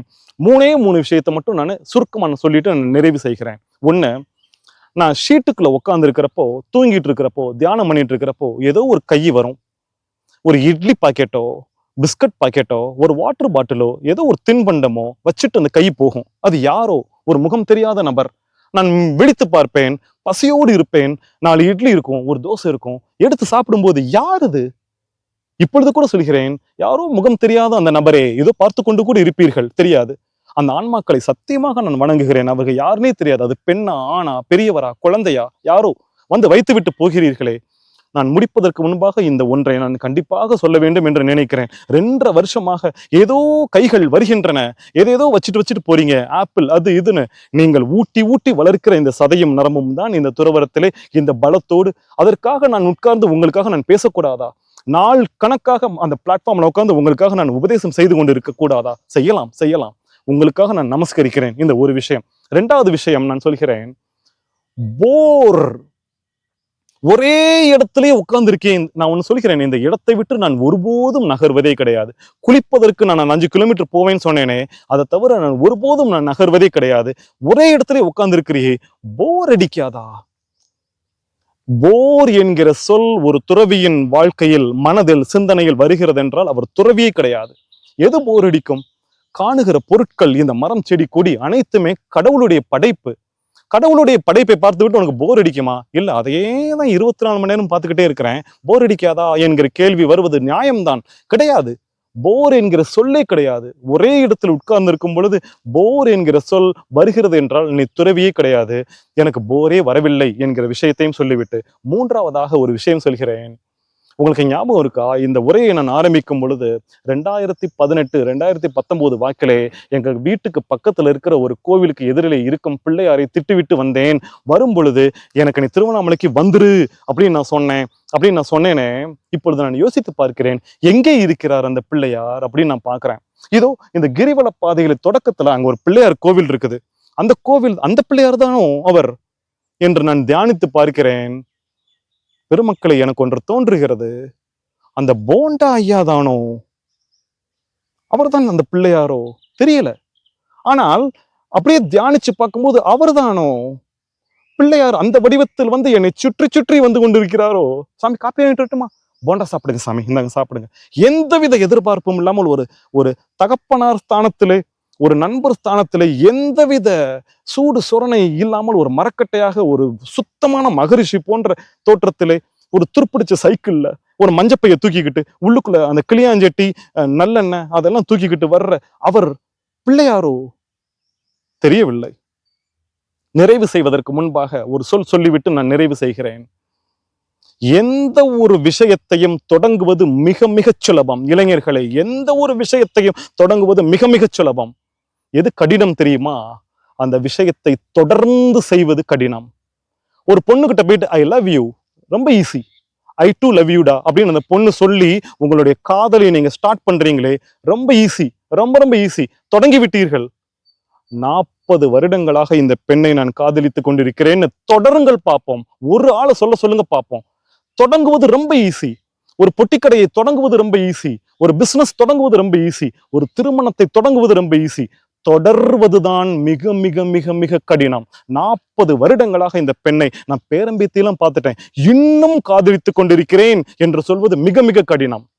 எனக்கு தமிழ்நாட்டுல இந்த சர்டிபிகேட் தூக்கி போட்டு, pan card, Aadhaar card, driving licence, passport, visa எல்லாத்தையும் தூக்கி போட்டு, வீடை தூக்கி போட்டு, அம்மா அப்பாவை தூக்கி போட்டு, எந்த உறவுமே இல்லாம வந்துருடா பாத்துருவோன்னு போட்டி வச்சோன்னு சத்தியமாக இளைஞர்களால் செய்ய முடியும். ஏன்னா சவால்னு வந்துருச்சுன்னு சொன்னா சத்தியமாக அவனால வந்துட்டு போட்டிக்கு செஞ்சிருவான், தூக்கி போட்டுருவான், வந்து உட்காந்துருவான், தொடங்கிருவான். தொடர்ந்துருவானா அப்படிங்கிறது தான் சவால். தொடர்ந்து செஞ்சிருவானா, ஒரு நாள் உட்காருவான், 2 நாள் உட்கார்ந்துருவான், ஐயோ ஏதோ ஒண்ணு குத்தும். எனவே பெருமக்களே, எந்த ஒரு விஷயத்தையும் தொடங்குவது மிக மிக சுலபம், அதை தொடர்ந்து செய்வதுதான் மிக மிக கடினம். அதை தொடர்ந்து செய்ய வைப்பதற்கு இந்த பிரபஞ்சம் எனக்கு சக்தி கொடுத்து கொண்டே இருக்கிறதே. அந்த பிரபஞ்சத்தை பார்த்து என்னை சுத்தி இருக்கிற அனைத்து ஆன்மாக்கள், திருவண்ணாமலையில் இருக்கிற அனைத்து நல்லுள்ளங்களுக்கும் நமஸ்காரம் சொல்லி இது தொடரட்டும், தொடர்வதற்கான அந்த சக்தி எனக்குள் வந்து சேரட்டும். ஓம் நம சிவாய நமக. இந்த உரையை நான் நிறைவு செய்கிறேன். ஓம் நம சிவாய நமக.